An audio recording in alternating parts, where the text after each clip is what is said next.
All right. Hey, good morning, everybody. It is the Rise and Grind Morning Show. It is 8:02 a.m. on May 10th, 2024. It's official. Lions rookie minicamp starts today. Pretty exciting day in the NFL world. We get to see what's going to happen with these rookies around the league, especially with the Detroit Lions. And what kind of impact are they going to have on this team here in 2024 is the question. That's the looming question that we just don't have answers to, right? We need this camp and training camp to kind of figure out where these guys will line up on cracking the roster and or the practice squad, and just how impactful will this draft be here in 2024, speaking in terms of the players that Brad Holmes and Dan Campbell have brought in, and who's going to have that immediate impact. So good morning, Eric. How are you today? Fantastic. Doing awesome today. Well, before we get too off and running, you had an interesting phone call yesterday, or Zoom call, I should say. Why don't you enlighten everybody with what's potentially coming down the pike here? Yeah, so I did a Zoom meeting with a production company from Netflix, and they are starting up a show in the Upper Peninsula of Michigan about paranormal, Bigfoot, and UFO sightings, and somehow they got my name through one of my customers that has talked to me about Sasquatch, and she told them I had a Sasquatch story, and I got to talking to them, and I think it kind of evolved in their brain that I might be more than just a eyewitness, since I've done so much stuff with the History Channel, Discovery Channel, all that kind of stuff with Paranormal Caught on Camera, The Proof Is Out There, and Expedition X and Expedition Unknown. And so they're possibly considering me to either be a regular on the show or an expert or possibly like a co-host or something. I don't know. So it's kind of interesting. And next week I'm going to go shoot some scissor reel stuff with them for Netflix. That sounds awesome. So before we get too deep here, a couple people in the chat were saying you're a little bit low on volume. If you could just double check your PC settings and everything. I already turned up the stream, but just double check your PC settings. What's that? I turned my slider up, so we'll see if that works, because I have everything all the way up. Yeah, just the PC settings that need to be at like 90 and 90, and those ones that really help us. So Dalton, we'll try to fix it as best we can. But good morning, everybody here in the chat. Looks like we got a light crew so far. We've got Michael Jordan, former Chicago Bull, obviously Hall of Famer in the house. Welcome in this morning. Jason Wagner, Broski Bear, Tracy, Dalton Shields, and JDC. Good morning. So we're going to get talking about rookie minicamp, I think, to start, and then we're going to evolve into Jared Goff. And Jared Goff has been a topic of conversation consistently since, for a while now, but really since the season ended. The question is, when is he going to get paid? How much is he going to get paid? Why is it taking so long? And I think we have a few answers for some of these topics, but really before I get into it, it just takes time. These are big money deals that just have to be right all the way around. And we're going to try to explain some of that today. I don't think that there's any concern, that Jared Goff won't get a deal done. It's just, when, not if, really, in this case, and hopefully sooner rather than later. Well, let's talk about rookie minicamp. Eric, you get your mic set up? Are you good to go? I think so. That sounds better. Awesome. So rookie minicamp, man, we are a year removed from where we were last year, right? Brad Holmes knocks it out the park in the draft. He was getting completely shaded by the media and everywhere else with, you don't take a running back at 12. You don't take a tight end in the second round. You don't take a linebacker at 18 that, maybe wasn't the best linebacker in the draft, according to them. And here we are a year removed, and Brad is just laughing all the way to the bank, man. I have this vision of how he drives around the city of Detroit. I proved you wrong. I proved you wrong. I proved you wrong. And I'm the man. So, and he is. He's done an excellent job, right? I don't think that you can really doubt what he's doing anymore. I mean, you can question, but I don't think you can have doubt. You might question the players that we bring in. You know, is it the right fit? Is it the right time? Is it the right position? Maybe it wasn't your favorite pick, which, let's be honest, we're not all that lucky to have picks on this team that actually happen. You know, the guys that you're watching in the offseason that you love to have on this team just doesn't always come to fruition. Sometimes we get lucky, but more often than not, we don't. So trusting in Brad Holmes and rookie minicamp is going to give us a good idea of who these guys are all about. So I kind of wanted to walk through a look back at first. Let's look back at the Detroit Lions pictures from rookie minicamp last year and just see if anything, you know, comes to mind here. Let me bring it up here on the screen. All right. So picture number 1, Jahmyr Gibbs.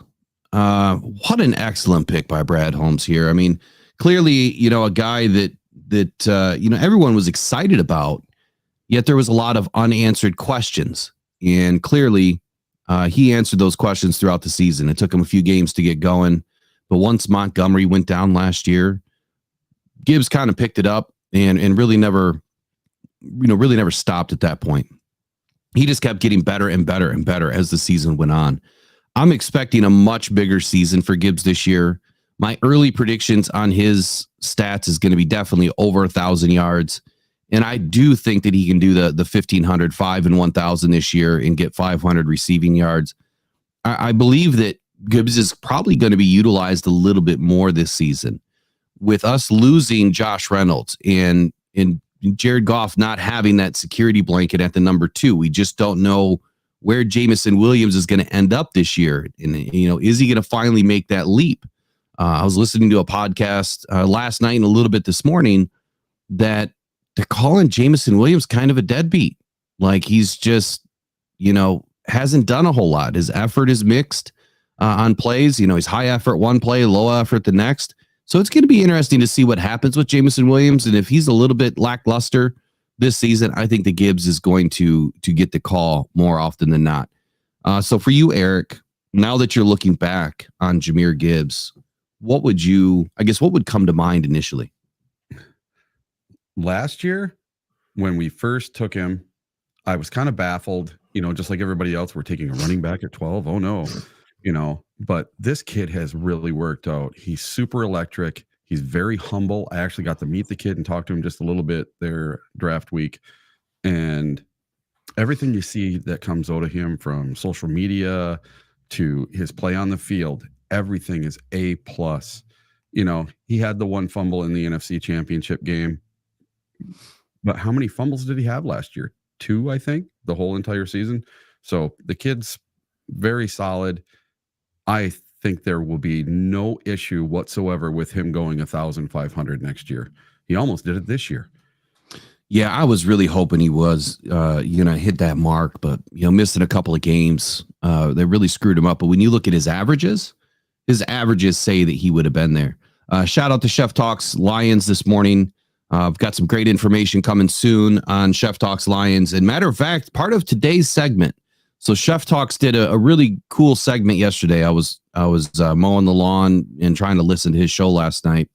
And he did a cool segment on, what quarterbacks are better than Jared Goff. And he kind of ran through all, starting quarterbacks in the league right now. And I want to do kind of the same thing today when we talk about Jared Goff and his contract. So shout out for Chef Talks for a little bit of inspiration this morning. He's also been added now as a moderator. So don't piss him off because he'll boot you. Okay. I'm just kidding. All right. Picture number 2. This guy, come on now, Sam LaPorta. It doesn't get any better than this. Like this pick, if this was the only pick that we had last year that did what he did and had the season that he had, I still would have called the draft a success. It is so incredibly rare to find a tight end that can come in and do what he did season 1. Obviously, there was only like 2 guys or 3 guys that he didn't beat last year with his stats that were there for 60 years. He almost broke a 60-year record. which is held by that old Chicago Bear, Mike Ditka. So excellent season for Sam LaPorta. I mean, an all pro, obviously in the making here, someone that is going to potentially be a Hall of Famer early. Like he's got early Hall of Famer written all over him. And it's way early to even mention those three letters, right? HOF. But this is a kid that can do it. It's rare that tight ends make it into the Hall of Fame, but if he can continue what he did last year, this year, man, sky's the limit for this guy. I think that he, along with Jahmyr Gibbs, is going to be heavily utilized this year. I mean, he was last year. They clicked right away, him and Goff, and I'm expecting nothing but the same this year, just more of it. So, Eric, now I'll kick it to you. What do you think about the Sam LaPorta pick now that you're looking back after a whole year? Oh, my God. The best pick in the entire draft last year. Sam LaPorta single-handedly won me for back-to-back seasons my fantasy football championship last year. That kid propelled me all the way to the championship and won me the championship. He was absolutely electric last year. So good. And I went to all three playoff games. And what did I wear to all three playoff games? My Sam LaPorta jersey. That kid was he was probably my favorite new player of last year. And I love Gibbs, but LaPorta was he kept us in games. He hardly ever had a drop. He was always there for blocks. He was just absolutely amazing. I love the kid. And you read a lot of the stories right now, and they're trying to predict who's going to have a sophomore slump, who's going to have the fall off year this year. And they're all listing LaPorta. All of them are listing LaPorta. And I'm like, I don't think so. That's the one I don't think is going to have a sophomore slump. So, all right, I'm going to come back to that in just 1 second here. 1 second here. I got to send out a quick message.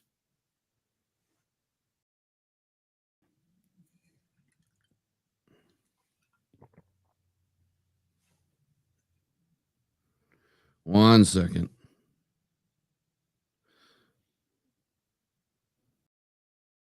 All right. So having a sophomore slump, I don't know how you could characterize Sam LaPorta having a sophomore slump this year when what he did last year was so exceptional and extremely rare to do. Even if you regress this year with stats, how could you call it a sophomore slump? Exactly. I mean, how much more difficult is it to eclipse 1,000 yards as a tight end? How often is it done? Hardly ever. So, I mean, you've got Kelsey. He's probably, one of the only ones that has done it, a few times in his career. Who else in the last 5 seasons? Top tight ends in the league. Kittle, yeah.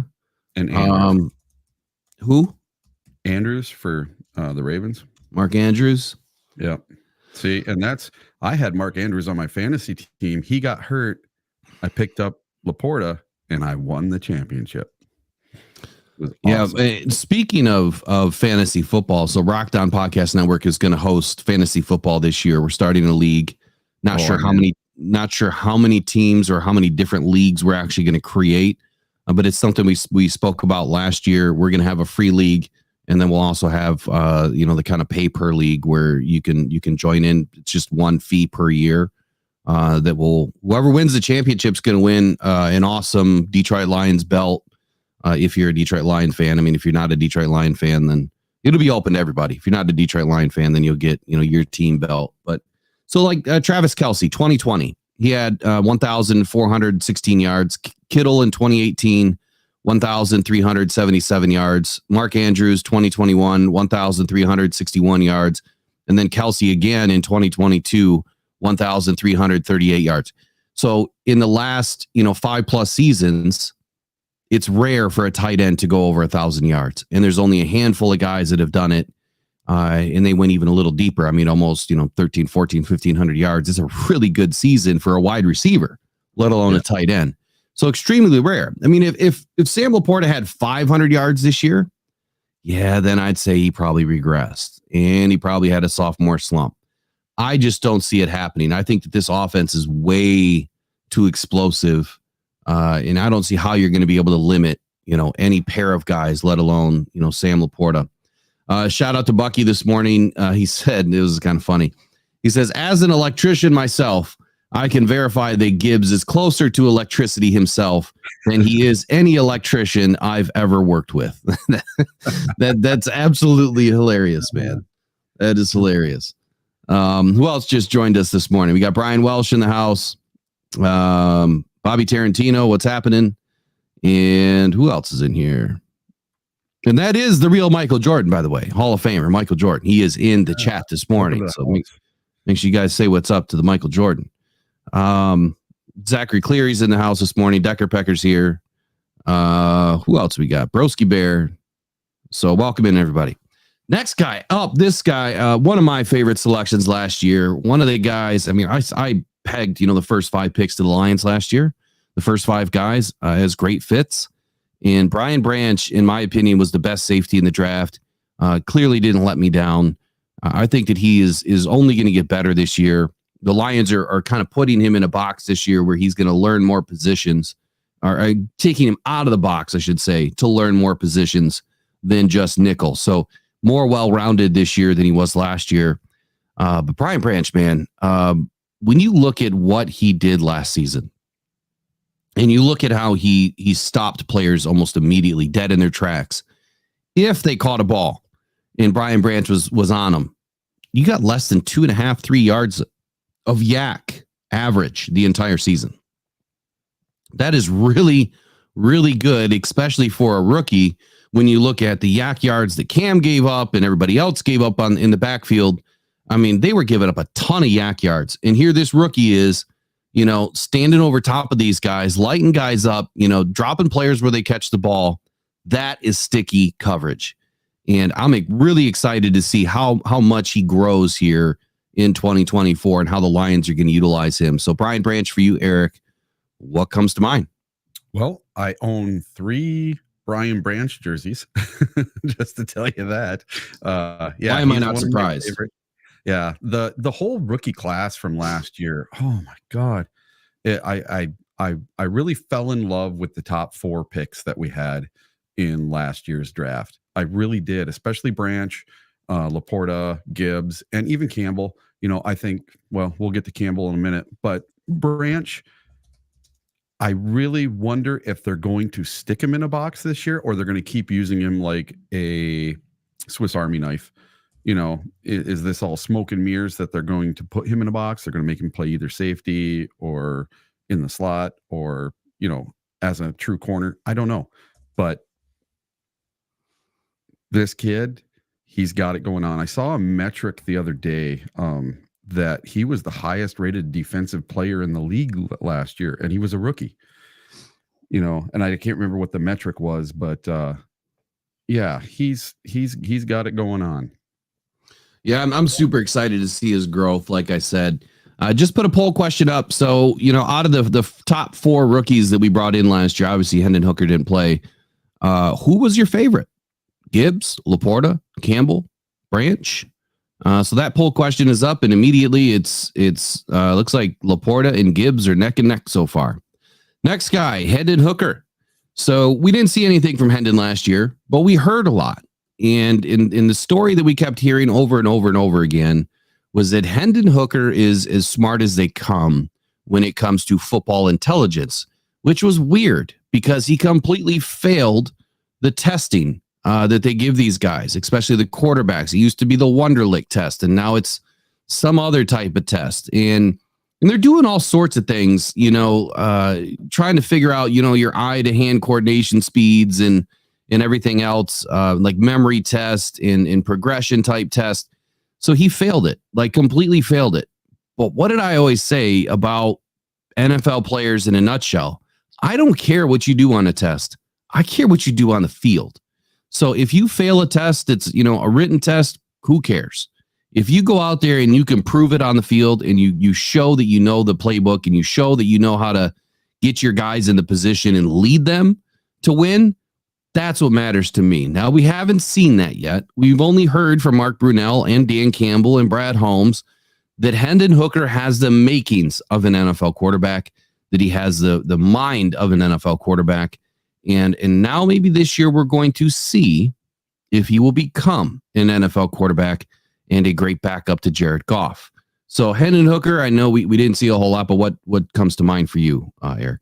Well, I actually kind of dove in and watched a bunch of his tape, and I really like the kid. Like when we were getting ready to pick in the 3rd round last year, I was screaming at the TV, and I was watching with my buddy Bob and Rafe, and I'm screaming at the TV, Hooker, Hooker, Hooker. And they're like, no, we don't want another injured player. And we took him, and I just erupted. I really like his style. He's a mobile quarterback, but he's more of a pocket passer than he is a runaround quarterback. So kind of like Mahomes is progressing into now. So whether he becomes the future of Detroit or whether he becomes a very good quality backup, which I think that is what he is going to end up being, that's what we need. We need someone that can fill in for 1 to 4 games if, heaven forbid, Goff gets hurt. Injuries happen in the NFL. So everybody clamoring to see this kid, you will see him eventually. Something is going to happen where Goff takes a bad hit to the ribs or an ankle or something. Something is going to happen. Don't speak that into existence. Well, listen, I'm not, wishing harm on anyone, especially Goff. Goff's my guy. But injuries happen. Goff's first year, he missed a couple games, and we had to go to David Blau and Tim Boyle. How awful was that? We went 3-13-1. They didn't win us a game. We didn't win a single game with a backup quarterback. The only games we won or tied that year were with Jared Goff.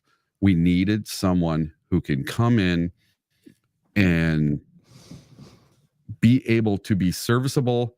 And you never know. What if this kid comes in like Patrick Mahomes did when their quarterback went down and played a game or two, and he lit it up and he was electric? And then they're like, oh, let's see what this kid's got in training camp next year. That was Alex Smith that he came in for, right? I don't think it was real hard to. I don't think it was real hard to beat out Alex Smith, even though I did like him. Alex Smith was doing pretty good for a minute there. For a minute there, I wanted Alex Smith to head over to Detroit, but so right now the poll is Gibbs 42%, LaPorta 32%, Branch 26%. Not one single vote for Captain Jack Campbell. So it's kind of neck and neck. And you know what this tells me? It tells me that it's hard to displace your love between 3 guys, because every single one of these guys for these players for the NFL or for the Lions, they all had excellent seasons, and they're just so electric and fun to watch. So let's see who's next here. Oh, there he is, Captain Jack. All right, Captain Jack. So look, a little bit of an underwhelming year last year, but at the same time, he was up for Defensive Rookie of the Year awards. Now he didn't finish anywhere close, but I thought that was pretty interesting. To see that, he had a pretty solid year. Let's just call it for what it is. A very solid year. It wasn't explosive. He had some big mistakes at times, but every play I watch, you capture on a highlight. The one thing that Jack does that shows, how intelligent he is or how he's always thinking of what's next is just watch his right arm. His right arm is always punching the ball. He's always trying to get that ball out. He's going to create turnovers for this defense. Maybe he'll do more this year. Last year, he tried and he tried and he tried, and he wasn't as successful as he probably wanted to be. Probably found out that these guys are just a little bit stronger at holding on to the ball than they were, in the NCAA. But Jack Campbell, you want to talk about somebody that had an extremely high RAS score, someone that did pass the test, is an extremely solid and mental type football player, very heady guy. And when you listen to him talk, you may not think that so much, but when you watch him play, it's a different story. And I'm looking for his story to really grow into chapter 2 this year, and to see just how much development he's earned and how much time he's put in this offseason to really accentuate his game here in 2024. Love watching this guy play. When you watch someone that has sound football technique and mechanics, Jack Campbell has that. You can immediately see why Brad Holmes and Calvin Shepard and Dan Campbell, e.g., why they all fell in love with this guy during their meeting. The one quote that, comes to mind from Calvin Shepard is, man, that's going to be a tough one to follow. Like, that was the best interview that they had throughout the whole process last year during the combine and in the draft. So I'm excited to see what he does this season. I'm expecting more turnovers, forced fumbles out of Jack Campbell this year. Maybe not interceptions, but I'm expecting to see him punch some balls out. He keeps trying. At some point, he's going to win. So Jack Campbell for you, Eric. What do you think about this guy? Yeah, the one thing I really noticed about this kid last year was a lot of times he wasn't the first person to try to make the tackle because it wasn't his responsibility. But when someone else missed the tackle and whiffed, he was the one there to clean it up and make the tackle. So I love that about this kid. And what would you think about the Lions using him in more of a Micah Parsons type role where he's used to rush the passer? So let's see who's next here. Well, we got Sam LaPorta again. Who's that? Who's 88? Chase Cota.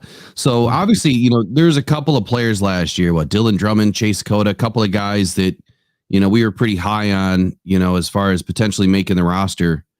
Just didn't happen. Mohamed Ibrahim, obviously, he left a lot on the table. Nasty injury to his hip there last season, ended his season. I think, is he back this year? I think he is back. Yeah, we signed him. Yeah, so he's back. I really liked Mohamed last year. I thought that he was going to have a chance to make the roster, and he at least made the practice squad, and then he was called up there and got injured in that first game that he was in. So, rookie minicamp, it's going to answer some questions for us. Where are these guys going to be utilized? Let me get that off the screen.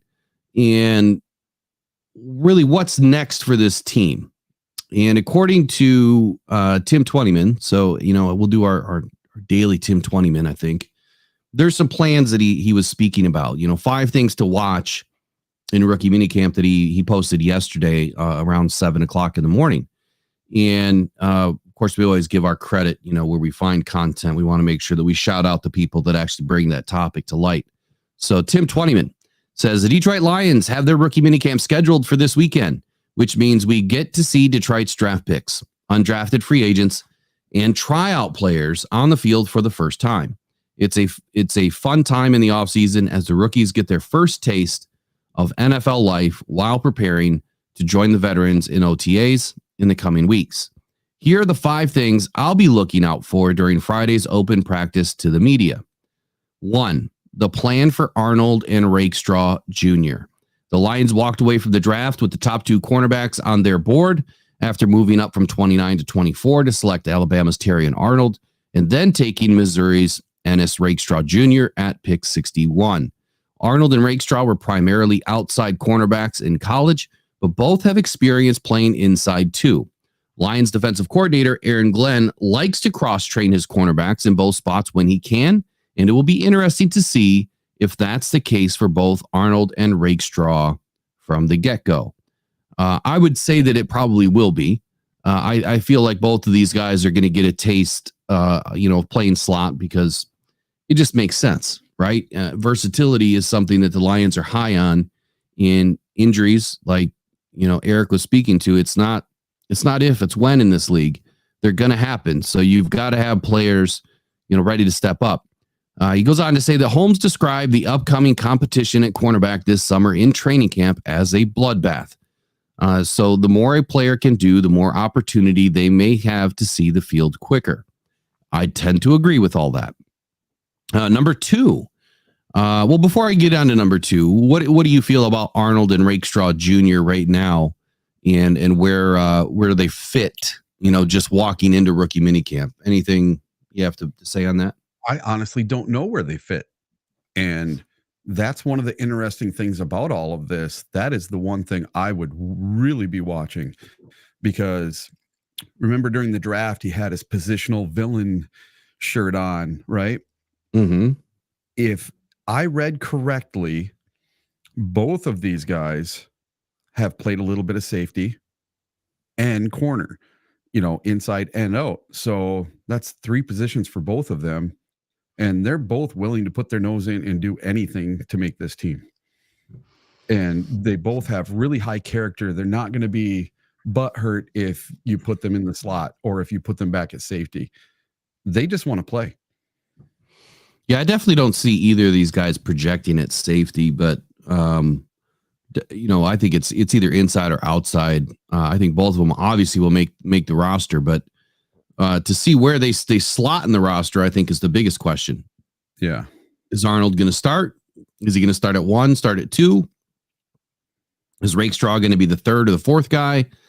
Where's it going to line up for these guys? And I think some of those questions will start to get answered once the veterans come in and you start getting into, full training camp this summer. And then you get to see them matched up, with the rest of the corners. And this is going to be an area when I'm at training camp that I'm going to be focused on intently, watching these guys work. It's probably going to be a lot of my content this summer is going to be about this cornerback room because it's going to be exciting. And obviously the right side of the defense with DJ Reader and Marcus Davenport, that's going to be a lot of the content as well, because I feel like those are the 2 biggest questions I think everyone has right now. What's our cornerback room actually going to look like? Number 1. Number 2, did we do enough to address the defensive line and defensive end position with DJ Reader and Marcus Davenport? And where is it going to put us, come this fall? So point number 2 by Tim Twentyman is Vaki's versatility. Touted as one of the most versatile players in the entire draft, the Lions envisioned Sione Vaki as an offensive and special teams weapon initially, but his ability to also play safety on defense makes him a bit of a unicorn on this roster. I don't know that I've ever heard an NFL player referred to as a unicorn, but I like it. I like it, Tim. I like it. So after selecting Vaki, Holmes talked about his running and pass catching ability really standing out on tape for a player who was just playing running back because the team needed it after being decimated by injury. Here's what's all right. I'm going to just toot my own horn for just a second. Just one beep, just one little beep. You guys remember when I did the Vaki video? And if you haven't, please go watch it. It's obviously, on this channel somewhere in the video selection. The one thing that popped out to me that I kept talking about in that video was Vaki's ability on offense. I mean, obviously his defense was there, in the way that, he took proper angles, when chasing guys down from across the field or, moving up into the box and not selling out and maintaining, the edge, and his containment, if you will, not letting guys get by him. All of that was evident. But the minute I saw this guy touch the rock and start running and catching passes, you'll see in the video where I felt like, man, this is untapped potential. Clearly, Brad Holmes saw the same thing. And I'm only going to toot my horn that one little beep to say that I saw it. And that comes from a lot of work that we put in here on trying to find the guys that fit to this team and guys that are going to be something at the next level, which is the NFL. And we got lucky this year. I didn't expect to get lucky at all this year because it was such a tough draft. Like, this was probably the hardest draft I've ever looked at. Even just as a fan looking at this draft, I had no clue really what was going to happen in that first round. It was all over the place. And then, of course, the one thing that none of us thought of really was that it was going to be an offensive draft to start. So it really, it took a totally different turn once the draft started. So Tim Twentyman goes on to say here that, and this is a quote, "I first saw him when he had first made the switch, when they got kind of short at running back there at Utah. They just had him fill in," Holmes said, "but we were more looking at him as a safety, but he looks so natural as a runner." And again, that's some of the stuff that I talk about in that video is highlighting his ability when I said, man, Jameson Williams is not even making catches like this. Like, we haven't seen any of that from Williams over the middle, really. It's a big part of his game that we'll talk about in a segment next week when we dive into Jameson Williams, that we're missing an element from him that has to come to life this year. And with Vaki being able to catch the ball so effortlessly, I'm super excited to see, how they utilize him in situations. I don't think he's going to crack the roster on the offense, as a starter by any means. But, you're talking about fourth down Dan now and Sione Vaki with Jalen Reeves-Maybin and Vaki back there. Anything can happen. So then Brad Holmes goes on to say this. He says, I was like, wait, where did these backyard instincts of his come from? Of just him running the ball and making these plays. Not only does he have these instincts that are more natural than we thought, he's not even majoring in it. And I found it funny that he called majoring in a certain position, like it's a college class. But anyway, he just did that because they just got kind of shorthanded, and he was like, oh, you need a running back? I'll help out. And that's literally what happened. And then, the story just goes on from there. Vaki has impressed everybody in this league. Someone would have taken him, obviously, if the Lions didn't, but they got lucky. The Lions definitely got lucky. Tim goes on to talk about the new kickoff rules that are in place, which clearly we could see Vaki being, a big part of that, not only as special teams player on the defensive side of the ball, but there could be some uses for him on the offensive side of the ball. He's not blazingly fast, so I don't know if he's going to be back there returning kicks, but he is somebody that can mix it up, as a blocker and still give you, some sort of a threat on the offensive side of the ball for the kickoff situation. What do you got to say on Vaki? The kid, when we drafted him, that was the day I was VIP at the draft, and I was actually right down in the front and taking videos of every time we had a pick in the 6th round, and it was the fourth through the 7th round. And listen, when they put him up on the screen, I'm like, yeah, Will got one right. And really, that's what I said out loud. And because you were touting Vaki for a long time, and when they put his name up there, it said running back from Utah, and I'm like, they screwed up. They got it wrong, but maybe they got it right. That was my first thing. I thought, I was like, why does it say running back up there? And everybody was baffled, and I'm like, no, he's a safety. He's a safety. And all the Lions people down there were very baffled at first that it said running back and not safety. It's funny, right? As we were leading up to the draft, we were talking about running back, or at least I was, and I was saying, I wouldn't be surprised if the Lions did add a running back. Maybe late, if they get lucky and Corum slips, or somebody else slips. And they get lucky and they add another guy for competition, with Craig Reynolds. Well, they didn't do that, but they still got a running back. They got a guy that, can play both ways, defense and offense. So, man, it's funny how things line up. Brad Holmes is totally out of left field at times. The next guy, just a behemoth of a man, Giovani Manu.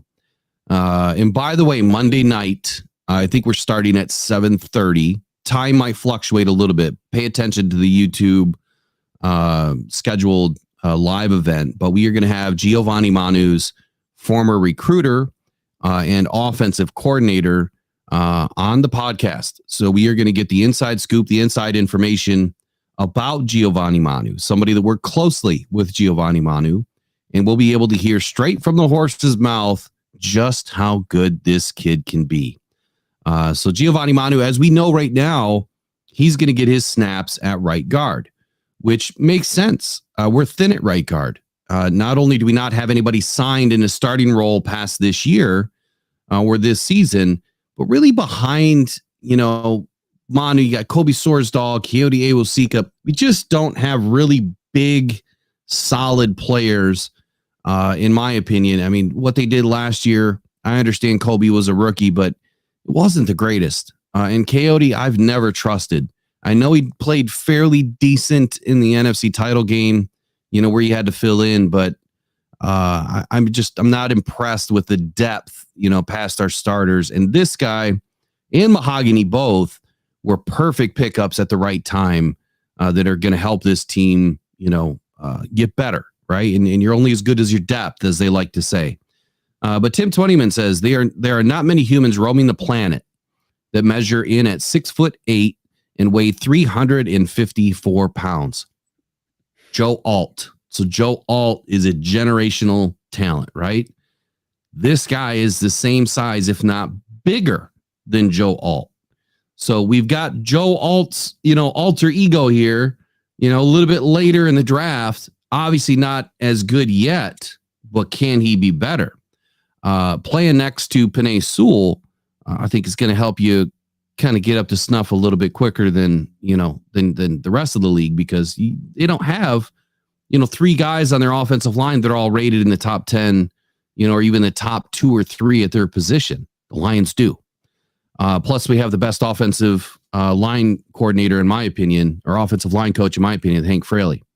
So anyway, it goes on to say, add in the fact that the 4th round pick, Giovani Manu, can run the 40-yard dash in under 5 seconds, which is insane, and jump over 33 inches in the vertical. I can't even do that. And the number of people with all those traits can probably be counted on one hand. I wouldn't doubt it, to be honest with you. Manu was one of the most athletic players in the entire draft, but he comes from the University of British Columbia, and he's about to experience a huge jump in competition this weekend, and then another jump in a couple of weeks when he joins the likes of Penei Sewell and Taylor Decker in the offensive line room, and then squares off against players like Aiden Hutchinson, Marcus Davenport, James Houston, and others. He says, I'm looking forward to seeing how the size and athleticism translates to this level and how quickly it will take him to adjust to the increased competition level. So real quick on Giovani Manu, what are you thinking for this guy? Okay, so everybody talks about how he played in British Columbia and he was basically playing against high school kids. And he was at left tackle or left guard, mostly at left tackle. So he's going to be playing a whole new position. But the beauty of it is he doesn't have to play right away. He's not going to be a day one starter. He gets time to learn behind 2 of the best to be doing it right now, Zeitler and Penei Sewell. And Penei Sewell is another Island brother, so he's going to take him under his wing. He's going to teach him how to do things right, let him know how the NFL works, and probably after practice sit and go through extra drills with him and go over the playbook with him and, maybe be roommates or something to help get that camaraderie and bring him in and let him be part of the Lions family. And I think it's really going to work.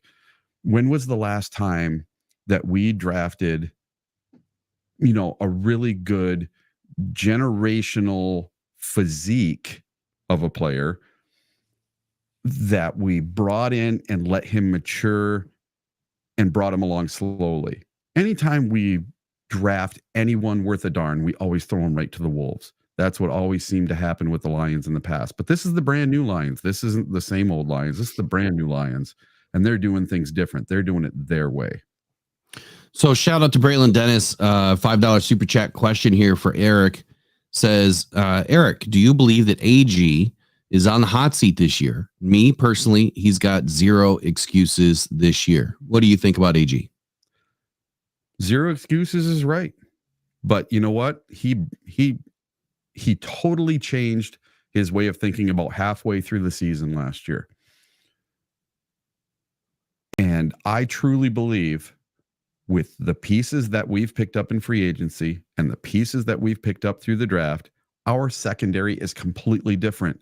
Our defensive line is going to look completely different with DJ Reader. It is going to be a completely different defense. And if we have a top 15, it doesn't need to be any higher than that. If we get to 15, top 15 in the league, there is no way AG will be on the hot seat because the Lions will be winning the Super Bowl. All we need is a top 15 defense. We don't need the number 1 or number 2 defense in the league. Now, Aaron Glenn wants to be known as the best defensive coordinator the Lions have ever had. Well, he's getting his shot. So if he can turn this around and get us into top 10, yeah, he's got a vote in my book, as long as he can do it year after year after year. So a couple of things I want to address in the chat real quick. Where did it go? Mike P says, did you see that Dan Campbell is going to miss rookie minicamp this week for personal reasons? I did not see that. No idea what's going on there. I have not. Did that just pop up? Oh yeah, it just came across Yahoo Sports. He said, Eric, if you wouldn't mind trying to find the article on Yahoo about Dan Campbell. Sure. And then Brian Welsh. Look, Brian, we know that you are not a Jared Goff lover, but I do want to address facts, okay? Because facts are what matter. I don't care if it's political, sports, whatever. Facts matter. And Jared Goff was the 7th most accurate quarterback in the NFL last year. And no, the wide receivers are not making him accurate. These are throws that are calculated, judged, and then scored. Everybody throws ducks. Patrick Mahomes, Lamar Jackson. I don't care who they are. They all throw ducks. But guess what? Jared Goff was more accurate than Lamar Jackson, more accurate than Patrick Mahomes, Joe Burrow, Josh Allen, Russell Wilson, Kyler Murray, Trevor Lawrence, Jalen Hurts, Justin Herbert, Daniel Jones, Bayfield, Jordan Love, Ritter, Stroud, Howell, Dobbs, Stafford, Minshew, and O'Connell. So I'm good with Goff. Like, he doesn't just throw ducks. He's one of the most accurate quarterbacks in the NFL. You have to be in the right position in the NFL in this style of offense. Otherwise, you are going to miss the ball, or it's going to look like a bad pass. But you have to go back and look at the big picture. Blow it up and look at the big picture. Not the tight little highlight. You have to look at the all 22. Was Jameson Williams in the right position? Did Jameson Williams turn his head left, right, and then left again multiple times because he loses the ball in the lights? This has been a known issue with Jameson Williams. He's not an accurate wide receiver. He's a freelancer.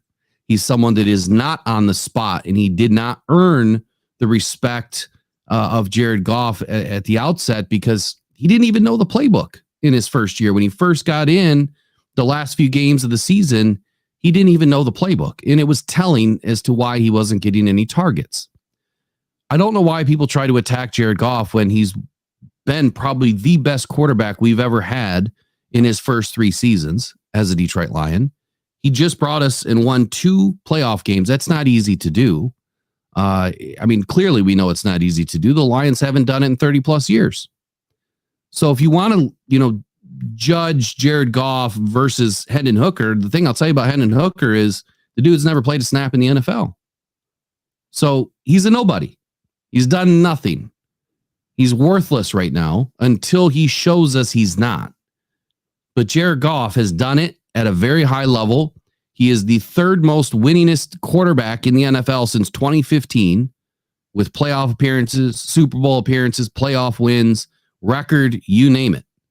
So be careful because it is very easy to get bad at quarterback. And you put in a guy like Hendon Hooker who's never played a snap in the NFL, and it could be a disastrous season or 2 or 3. And those stats are there as well, that rookie quarterbacks typically take 2.5 to 3 seasons to even have a winning season, let alone make the playoffs. What you have seen since 2015 is roughly 4 quarterbacks that have had decent rookie years. CJ Stroud being the most recent, Patrick Mahomes, and Lamar Jackson were probably and I think Joe Burrow and Josh Allen were in that conversation somewhere too. But that's it. Roughly 4 or 5 quarterbacks in the last 10 years that have done anything as a rookie or in their first 3 seasons. So just be careful. It's really hard, really hard to play well in the NFL. And Jared Goff is one of the best to do it. He's deserved of every dollar he's about to get, which is going to be a lot. And we'll be talking about that here in just a few moments. So lastly, Wingo. I'm going to talk about Wingo for just a moment. I'm not going to go into the undrafteds. But Wingo, when Holmes first started studying LSU defensive lineman Mekhi Wingo, he thought he was watching an interior exclusive player along the defensive line. I originally was just looking at him as purely as a defensive tackle that was just going to be playing inside, Holmes said. I was like, man, I'm not sure. But when I kept watching him, his rush ability really started to come to light. I kind of put him in a different box, a little bit like when we talked about Josh Paschal and Paschal came out, or when Paschal came out it's like, okay, he can play on the edge on first and second down, and he can do some inside rush on third and fourth down. Wingo, he's got a lot of good stuff on tape. As an edge rusher, actually, it's very surprising. One of the things that jumps out when watching Wingo is his ability to shoot a gap and be disruptive in the pass game. At 6 foot, 284 pounds, he's a bit undersized, but he makes up for that with a compact and powerful frame with first step quickness, strong hands, and a high football IQ. His true evaluation will come when the pads come on and the hitting starts up front in training camp.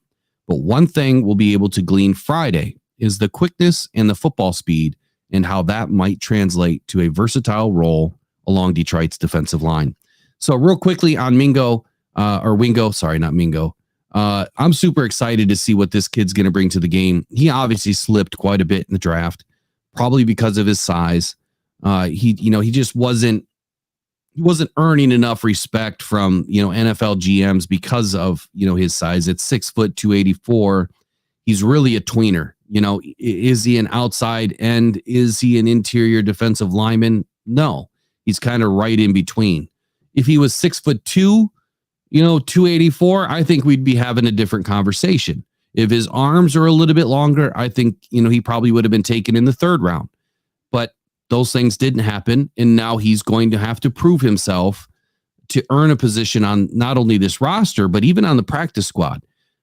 But let's assume that he makes the roster. I'm expecting to see this guy be able to rush the passer, especially if we go in a big man front. I think that Wingo is going to be utilized as an interior pass rusher more often than not. And when we start affecting the offense from the inside, that's when you guys are really going to start to see just how good this defense can be and how it transitions from 23 to 24 with more sacks, more TFLs, and being able to change the field more often to give our offense more opportunities. Did you find anything on Dan Campbell? Yeah, I did. So the Detroit Lions coach Dan Campbell will miss this weekend's rookie minicamp for personal reasons. Campbell is expected back with the team later this month. The Lions have 3 days of minicamp practice Sunday at their Allen Park practice facility for rookie draft picks, undrafted free agents, and a select first-year and tryout players. Several Lions rookies said during the draft they connected with Campbell during their pre-draft visit to Detroit and were excited to play for him this fall. And then it just goes on to talk about who all the draft picks were, basically. It's not saying why he's missing it. Wow, this is very, very long article. Goes on to talk about Vaki and everything that we just talked about. So we really just don't know why. I mean, there could be a funeral or, passing of a family member or something, right? But whatever it is, obviously Dan Campbell has our support. I'm sure that he's beside himself right now that he's not with his new rookie class.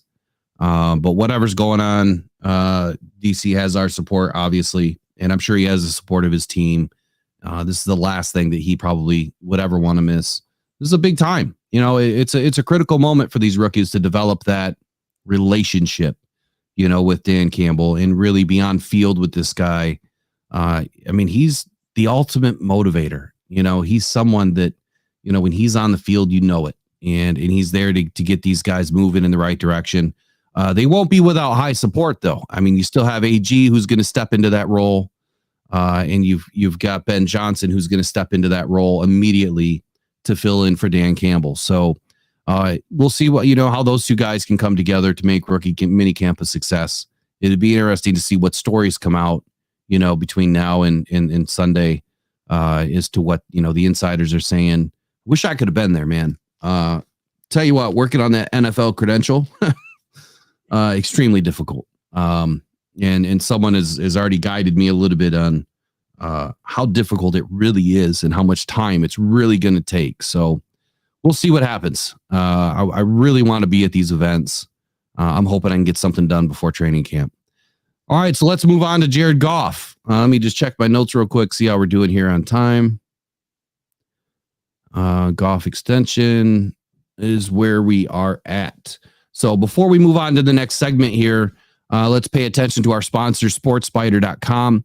Please take a moment today after the stream and check out sportspider.com. If you guys love all different types of sports, NFL, NBA, MLB, UFC, whatever it is, you'll find it all on sportspider.com. That's sport, SPYDER.com.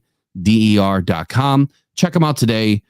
Develop your little profile and set up your news the way you want it in your inbox every day. So Goff's extension, it's been a hot topic, clearly hot topic this morning.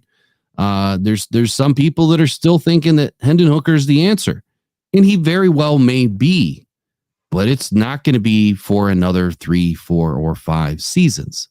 The Lions can sign Jared Goff to an extension, and the way that these contracts are built probably won't have much for guaranteed money in the last 2 years of the contract. Definitely the last year of the contract will have very minimal guaranteed money, which allows you to move off of a quarterback without, a major impact. But we just seen what the Broncos did, right? $84 million in dead cap, letting Russell Wilson, go to the Steelers, and then allowing a team to sign a player like Russell Wilson for, vet minimum, like $1 million a year or whatever it was. So it's not been done, right? It just happened. You sign a player to a big contract, things break down, you don't get along with the coach, whatever, they move off. And sometimes you just got to take it up to if those things happen. Not going to happen with Jared Goff. He's not going to be a problem for the Detroit Lions. If anything, he's the answer for the Detroit Lions, and he has been, and he's proved it now for 3 seasons. You said earlier today that when we had to put in a backup, we didn't win any games in 2021, yep. Which obviously is true. The only 3 games that were won that year were won at the hands of Jared Goff towards the tail end of the season. Now, mind you, Jared Goff had 0 weapons that entire year, other than a rookie named Amon-Ra St. Brown, who really didn't start to turn into Amon-Ra St. Brown until like the last 6 games of the season. So coming from where this team started to where it is now, big time transformation. But Goff has really only done this with rookies when you really look at it. Yep. Amon-Ra was a rookie, turned Amon-Ra into what he is now today, which is at the hands of both of them. I would say that Amon-Ra's, ability to really be who he is because of who he is internally. Externally, the guy is just full of confidence, and he puts the work in, but so does Jared Goff. And because those two were able to mesh right away, they're both having very successful careers right now, during this period of both of their careers. Then the second year, 2022, the Lions still didn't have a ton of weapons. There was one constant, though, Josh Reynolds. And that's the one constant that scares me right now, is not having that safety valve for Jared Goff, somebody that he knew he could trust, and somebody that he knew that knew him and what he likes to do and where guys need to be, and could teach that offense to the other guys in the room. Detroit has not brought in a top tier wide receiver ever. Name one top tier wide receiver we have ever brought in. Not one. And Jared Goff has been able to pull off the stats that he has. And this year he did it. This last season he did it with 2 rookies, with Sam LaPorta and Jahmyr Gibbs, and then Amon-Ra doing Amon-Ra things in his 3rd season. So to think of where we came from and where we are, and the type of talent that this team has been at the hands of Brad Holmes and the players that he's brought in that nobody really ever thought of. Or maybe they thought of, but maybe they just thought it was taking them at the wrong time. So to think that he's been able to do this without a Kelsey, right? Without a Keenan Allen, the super vet, without some of these other big name players in A.J. Brown, DK Metcalf, you name it, Odell Beckham. He doesn't have these types of players. So what he's been able to do, I think, is improbable for a lot of quarterbacks to do. And he's doing it because they're utilizing a playbook that is kind of tailored to what he loves. They took some plays, obviously, from the Rams. They've developed a scheme, that is built upon taking advantage of what the defense gives you and what the defense has to give you. which requires a lot more mental aptitude than you would think. So I'm super excited, obviously, to see what's next. But from what we've already seen, there's no reason in the world why Jared Goff doesn't deserve to get paid. And he's going to get paid. It's not a question, again, of if, it's just when. And these types of conversations take a while. These types of negotiations are not easy. And from everything that we've learned about big contract extensions, especially for quarterbacks, they've usually been done in May, end of May, early June, before training camp. So before I get into, the rest of what I've written here on Jared Goff, anything that you want to touch on real quick on Jared Goff?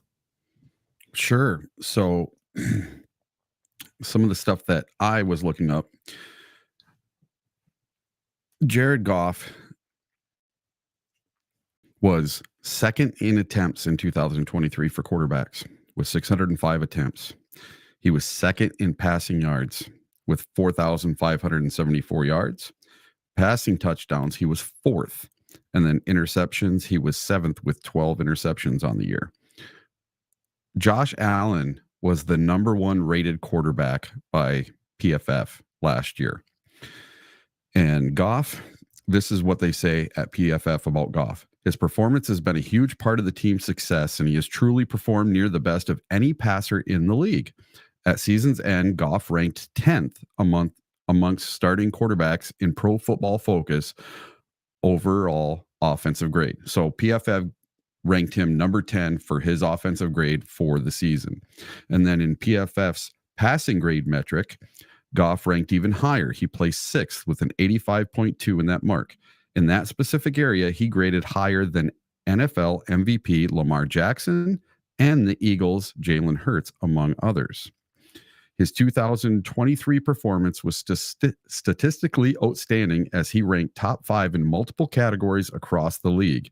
He was second in passing yards and fourth in passing touchdowns, trailing only Miami's Tua Tagovailoa in the yards department. That's pretty darn impressive. So he's basically a top 5 to top 10 quarterback in basically every statistical category. And he's going to deserve a bag, in my opinion. He deserves to be paid in the top 5 to 10 of the league. And if you look at who the highest top 5 players are, you have Joe Burrow at $55 million a year, Justin Herbert at $52.5 million a year, the Ravens' Lamar Jackson at $52 million a year, the Eagles' Jalen Hurts at $51, and then in 5th place, you have the Broncos with Russell Wilson at $49 million. And he's getting paid by the Broncos and $1 million by the other team, the Steelers. Yeah, so that's a crazy situation there. So if I heard you correctly, it sounds like Goff is at the top or darn near at the top of just about every metric and statistic that matters. Yes. Is that fair to assume here? Yes. I mean, clearly we know that he's played at an elite level. Earlier I spoke to his accuracy and being a top 7 most accurate quarterback in the NFL over and above your Super Bowl winning quarterback. I think that's a huge success, but I think it speaks volumes to what Jared Goff is able to do. We've had debates multiple times on this channel with many different people about Jared Goff and, what is he really able to do with this team? And I think that the one thing that a lot of fans don't understand is that this is not being quarterback in the NFL is not just about your arm strength. It really has a little to do with your arm strength. It's more about what are the other pieces doing around Goff. If they are not on time, in the running the right route, on time, on the spot, in less than 2.7 seconds, mind you. Start a stopwatch right now and go 2.7 seconds. It's that quick that these balls are coming out. So for anybody to be able to, read 2, 3, 4 progressions and find the individual make an accurate pass is incredible. I don't care who you are. I don't care what quarterback you are in the NFL. Every starting quarterback, the top 64 quarterbacks in the NFL, I mean, they're all elite in their own right. They're all doing things that none of us could ever do and haven't done. But I don't understand why Goff gets so much shade when he's done nothing but prove everybody wrong. And I think it started when, Sean McVay and the Rams, they really poo-pooed on Goff. And I feel like that started with Matthew Stafford, happened to be in Cabo at the same time as McVay. Could there have been a little collusion going on there? Probably. But that's what really started this whole thing. So McVay, said what he said about Goff. The media then picked up on it. And we know that narratives are a big part of this. So, of course, they had to paint Jared Goff in a bad light, right? And to pull off the trade and, not upset LA Rams fans. They completely, shitted on Goff. Excuse my French, but they completely tore the kid apart for no reason. He just led them to a Super Bowl. And now you're moving off of him, a season later. That made zero sense. And then Goff, comes to Detroit where everyone said, well, that's where you go to, end your career. That's where careers die. And that could have been the case had we not had, Brad Holmes and Dan Campbell. But you give Goff now, like last year, or the year before last, 2022, we should have been in the playoffs.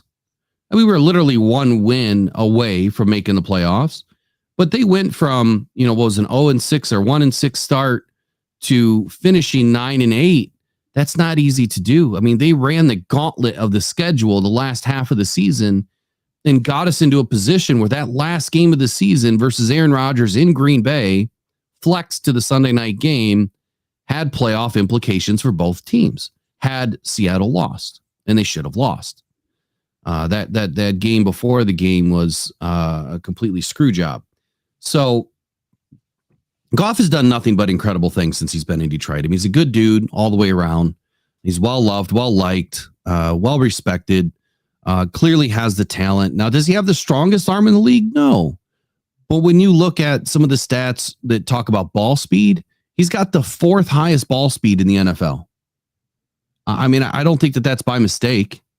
That when he throws a good, clean, crisp pass, it is one of the most beautiful things that I've seen. Is it always perfect? No.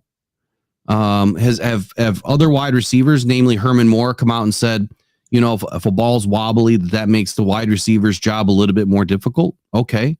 I've seen Goff hit people in the chest and they drop the ball. Yeah. So, having drops is a two-way street. Obviously if you're making a bad pass and it's not hitting you in the hands and you've got to bend, or go back for the ball, yeah, that could be on the quarterback.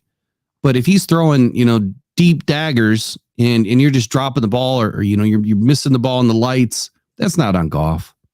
The one pass that I think Goff kind of gets hated on for is that first drop by Jameson Williams on the long 45 or 50-yard bomb. And, Jameson's kind of falling back for the ball, but Goff threw that ball literally in a quarter of a second window. Jameson pushed off. I think it was against the Jets. Jameson pushed off, got free right around the 27-yard line. Goff noticed it, and he stepped up from the 45-yard line on the other side up to the 50 and launched the ball and put that ball in a perfect position where either J-Mo was going to make the play and the cornerback wouldn't have a chance at intercepting the ball. It was a great pass. But again, J-Mo was young. He was a rookie. He didn't slow down for the ball. He just kept running. All I kept thinking to myself was run, Forrest, run. He just kept running instead of looking back and putting himself in position. So, and you'll see that with J-Mo. He's getting better, but sometimes he just runs and he doesn't think twice about maybe I need to put myself in better position for my quarterback. But anyway, let's get into Jared Goff here. But before I do, give me 30 seconds. I want to grab some more coffee. Today's a bad day for the thyroid. So let me get some coffee. We'll be back in 30 seconds.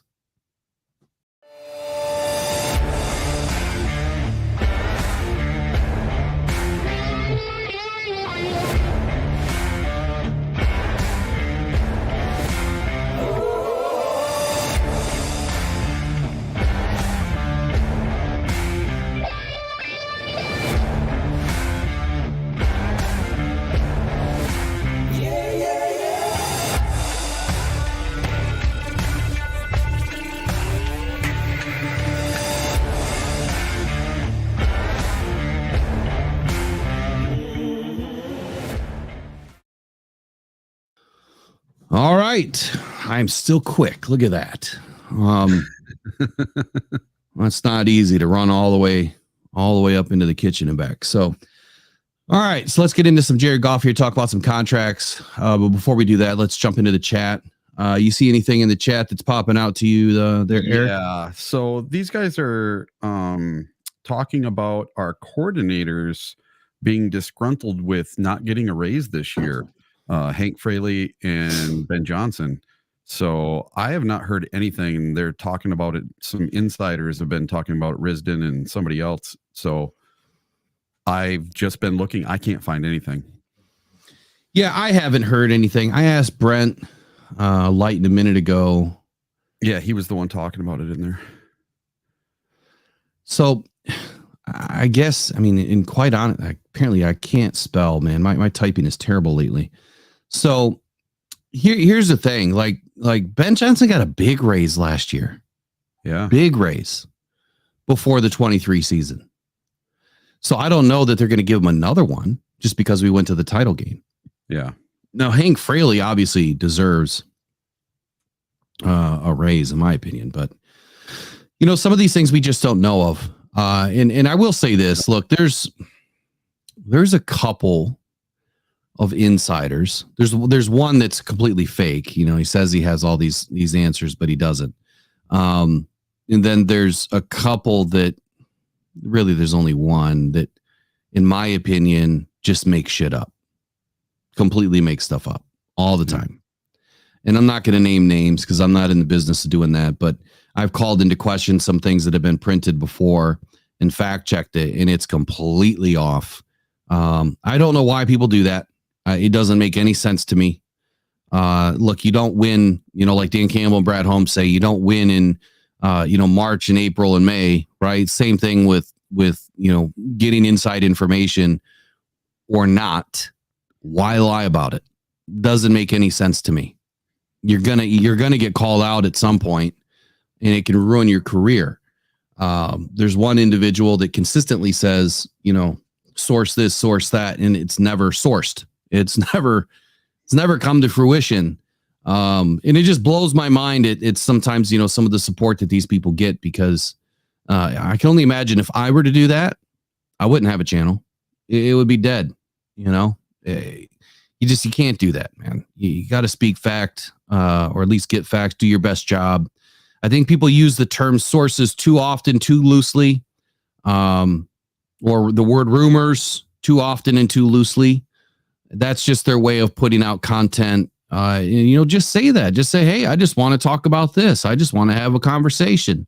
I want to start my own rumor, you know. But I think you deflect that way by saying rumor. You deflect it away from you, so you don't take the heat, you know, for your ideas. Media is weird. Media is weird right now. But anyway, Goff extension. So let's get into it. Detroit has clearly entered 2024 with one unified mindset. They added reinforcements, and they want to run it back. Goff is an integral part of that goal with the Lions, who value him tremendously. They speak highly of Jared Goff. It seems like at any moment that they get. But it might take a couple of more months to get this done. But Detroit fans really should rest easily knowing that a divide does not exist between Jared Goff and the organization. No matter what some may say, they're in lockstep. It's just this stuff, these high value negotiations can take time. Goff has gone on record on multiple occasions to express his gratitude for the January 2021 trade that sent him from LA to Detroit and gave him a fresh start, and said in April of this year that he would love to be, quote, in Detroit for a long time, quote. Goff has plenty of reason to harbor such desires, considering he earned a Pro Bowl nod in 2022. Still blows my mind last year how Jared Goff didn't get a whole lot of mention here. And then led the Lions to their first division title in 30 years since in 2023, while playing under the direction of offensive coordinator Ben Johnson, who chose to return to the Detroit Lions in 2024 instead of pursuing head coaching opportunities elsewhere. Both sides appear to be in sync. They are in lockstep from everything that we've heard. Perhaps soon they'll be able to get into agreement. And because, like I said, these deals take a long time. But if there was ever a time to strike a deal, it's now. It is right now for these guys to come together to get it done. It's only going to get more expensive for the Lions if they wait another season. And if they did wait another season, they could potentially lose Jared Goff. Typically, when a team and a player are similarly dedicated to extending their partnership, it ends up happening. They'll get a deal worked out sooner rather than later. But ideally, it happens before training camp begins late July, which is what I've always spoke to. Teams do not like to do contracts during the season. It is not good for the quarterback. It's really not good for any of the parties involved to extend an extension into the season. Even though you have your agents working on the deal and organization working on the deal, and the player is really not involved a whole lot, it's still detracting from the player's, mindset. They're kind of hyper focused on certain things. Not that Jared Goff would potentially, have an issue with it, but it just doesn't make sense. So before training camp is obviously when we're expecting this deal to get done. But from a couple of people that I spoke with in the last week, right now the timetable is early June. So we're just about a month away. I would expect that it's going to get done. We haven't heard anything bad happen during negotiations with Jared Goff and his agent and the Lions. It's only been good, positive commentary coming back from both sides. So could the Lions let Goff play out 2024 with the security of the franchise tag? That's the other question that just arose in the last couple of weeks. That are the Lions willing to roll the dice here? What would that say about Jared Goff and in his security in Detroit for the future? And what does that say about Hendon Hooker? I know now I'm going to get all the Hendon Hooker fans, thinking that he's going to be the starter in 2025. So those are the two things that I want to talk about. One, I'm hearing that it's going to be done in early June. Two, there's now been a recent conversation that the Lions could roll this through the franchise tag in 2025. What would that mean for the Detroit Lions? How much would it cost the Detroit Lions in 2025? Those are some of the things that we're going to talk about right now. But first, here's a quote by Brad Holmes. He said, "In a perfect world, we would have had all three of them done." Speaking of the contracts, bang, bang, bang. Holmes said of extensions for Penei Sewell and Amon-Ra St. Brown and Jared Goff. But these things just kind of take a while, especially with the quarterback market. But I do have faith that it's going to get done.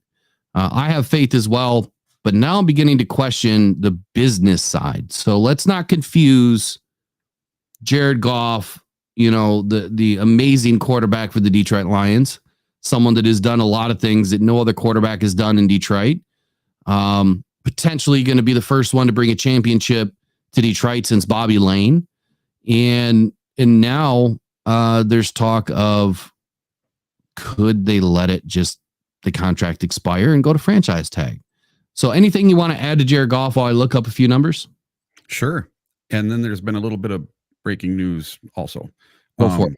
Which one you want first? I'll do the Jared Goff thing first. So my opinion of Jared Goff is this. Me and my buddies watch all the games together, whether we go to the game or we go to the shed and we watch the game together, right? And all last season, they were talking about the Jared Goff contract and how it needed to get done. And my buddies were very skeptical from the very beginning of Jared Goff, and they've come around and they're very much Goff supporters now. But they both said, what does Goff have to do to get a new contract? And both of them and I all agreed Goff had to get us to the playoffs, win the NFC North, and win a playoff game. And then you give him a contract. Then he's worth it. He's proved himself. And not only did he win one contract or one playoff game, he won two and almost won a third. So he deserves this contract. And you can't go to a Lions game. You couldn't go to the draft. You couldn't go to a Red Wing game, a Detroit Tiger game. You can't go to the grocery store sometimes in Detroit without hearing the Goff chants. Jared Goff, Jared Goff. They're everywhere. This city is totally behind him. I know he has his detractors, and I know there's some people that want Hooker and all this, but listen, this kid has done something no one else has done. And forever, I was a staunch Matt Stafford lover. He was my favorite quarterback of all time. I loved him. You know, when he went down in his rookie season with the shoulder, and then he went back into the game against the Browns and he threw the touchdown anyway because they called it a timeout. I fell in love with him. He was the tough, gritty, get back in there no matter what, he's going to win the game for you. Put the team on his shoulders and won the game, right? I thought we would never be better than Matt Stafford. I was floored when the trade happened. And listen, I was skeptical of Goff in the beginning too, but now he hasn't only earned my trust, he's absolutely went up and above anything I ever thought we would get out of Goff. So he has outworked the contract that he has now. And when he signed his contract with the Rams, I believe at the time it was either he was the highest paid in the league when he signed that contract with the Rams. Yes. I'm pretty sure he was the highest paid player in the league. So what makes him think now that he shouldn't be the highest paid player in the league again? He's doing even more, the same or more than he did with the Rams. So in my opinion, he deserves to be in the top 5, at least. Very much in the top 5. So when we talk about contracts and what the franchise tag is expected to be, let me just pull that up.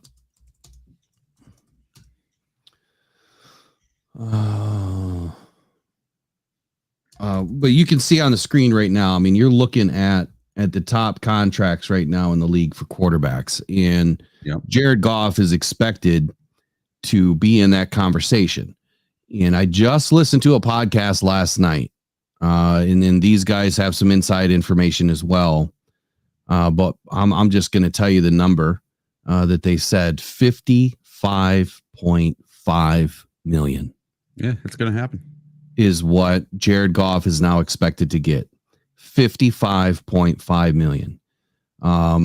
If that came to fruition, I think that there's going to be a meltdown with some fans that just don't understand, contracts and the way it works in the NFL. I mean, I've said it. Contracts in the NFL are just fugazis. I mean, they're just not real. Yep. They don't often get all of the money. Like the signing bonus, yep, they'll get all that. The guarantee, yep, they'll get all of that.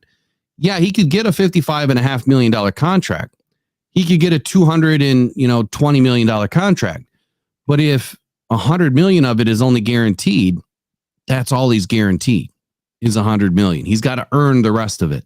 Yep. So you could sign Goff to this massive contract, and put a lot of, or put no guaranteed money in a couple of seasons.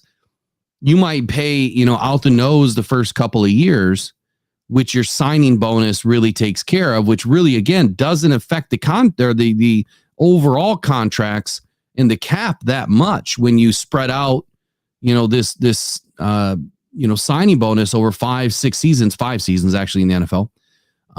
You could still pay Goff what he's making right now this year and sign him to a massive contract. His numbers may not even change this year at all. If anything, they could even go down. If they're trying to, make more cap space, all of those things are realistic. And we've gone through it a few times on this channel. So if in fact he signs a massive deal, 1, doesn't mean that his contract numbers change this year.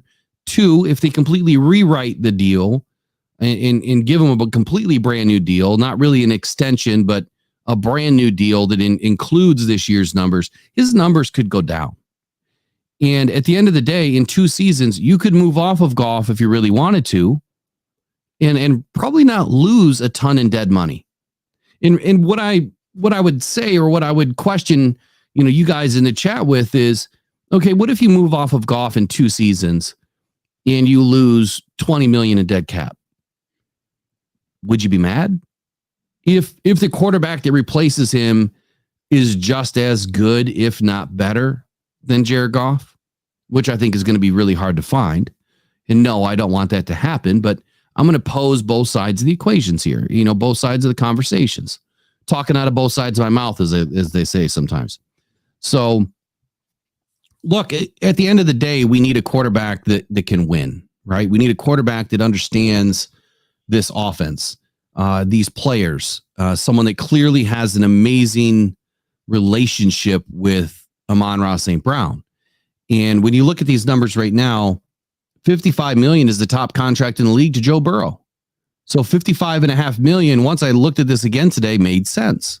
If they're going to make Jared Goff the most expensive, highest paid quarterback in the league, they usually try to beat the last number by $500,000. That's just usually what they do. If you look at Lamar Jackson, 52, Justin Herbert, 52.5. Jalen Hurts, 51. Lamar got $1 million more. Kyler Murray, 46.1. Jalen Hurts obviously got $5 million more. Deshaun Watson, 46 million. Kyler Murray beat him out by $100,000. At the end of the day, look, if he gets $55.5 million, I'm not going to be mad. It doesn't change a darn thing for me. The only thing that matters to me is what is his cap hit this year? What is his cap hit next year?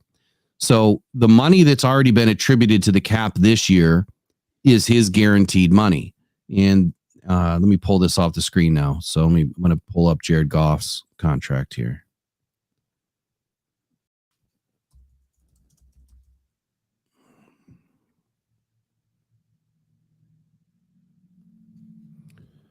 All right, so Jared Goff's contract this year, his cap number is $32.3 million. So we know right now that $32.3 million has been attributed to the cap this year. So if you renegotiate, you give him a brand new deal, and now you make, okay, so let's say he gets a 4-year deal. Let's just call it a 5-year deal all in, including this year. 4 years at 55.5 plus his 32.3. We'll call it a $255 million contract. Divided by 5 years is $51 million per year. And at 255, let's say they guarantee about 50% of it. At that big of a number, I would say a lower guarantee is probably probable. I know that was kind of weird. Probably probable. That doesn't make any sense, but whatever. Let's just say they guarantee $130 million over 5 seasons. That's $26 million in guaranteed money every year. Well, we've already paid him 32.3 or going to pay him 32.3 this year. So that signing bonus cap hit is $26 million. All they would have to do is make his base salary like $8 million, and you're still on par for $32.3 million. So the numbers don't change. So when people are all up in arms and all upset saying, oh, we're going to pay Goff too much money and we can't afford it, we can't sign more guys. Guys, we just signed him on Ron Penei Sewell. Goff has already signed this year. And if they redo the contract, they don't have to change anything with his numbers this year. Matter of fact, I could be wrong, but if memory serves me right, if you go back and look at Amon-Ra St. Brown and Penei Sewell's numbers this year, they barely changed after the new contract. So they either didn't change at all for this year or barely changed. And so that tells you how you're able to rework these contracts and make it fit, what your team needs. Obviously, we don't need any other players this year right now. We just need a little bit of a kitty, some of that rainy day fund in case we need a player by the trade deadline because of injuries, which I have full intent to believe that Brad Holmes will ensure that will happen. So franchise tag 2025. Anything you want to say on that while I'm looking up the franchise tag? No. I do have one little tidbit. It's real quick. The Detroit Lions announced today that they have signed the following 2024 NFL draft picks: Giovani Manu, Sione Vaki, Mekhi Wingo, and Christian Mahogany are all now signed to their rookie contracts. In addition, the Lions have signed the following undrafted rookie free agents. The whole giant list of them. Wide receiver Jason Calhoun, Steel Chambers, Duke Clemens, Kingsley Agukun, Chaylin Garnes, Deron Gilbert, Hogan Hatton, Brian Hudson, Nate Lynn, Maurice Norris, Isaac Rex, Lauren Strickland, James Turner, Isaac Ukwa, and Isaiah Williams. So Holmes has been busy today. I tried to look up this thing these guys were talking about, that the New Jersey numbers have been put out. Yeah, hold on one second. So Brett had to take off. Brett, hope you have a good rest of your day, my man. All right, go ahead. So yeah, I seen the numbers came out. Yeah, I couldn't find it.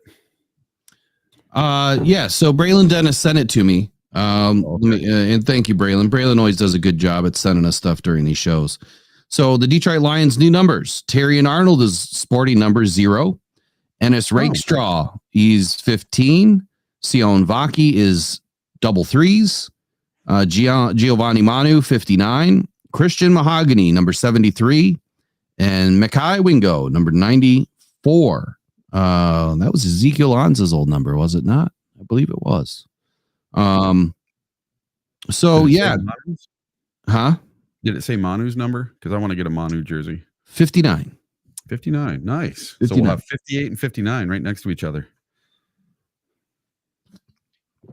That's probably why he did that.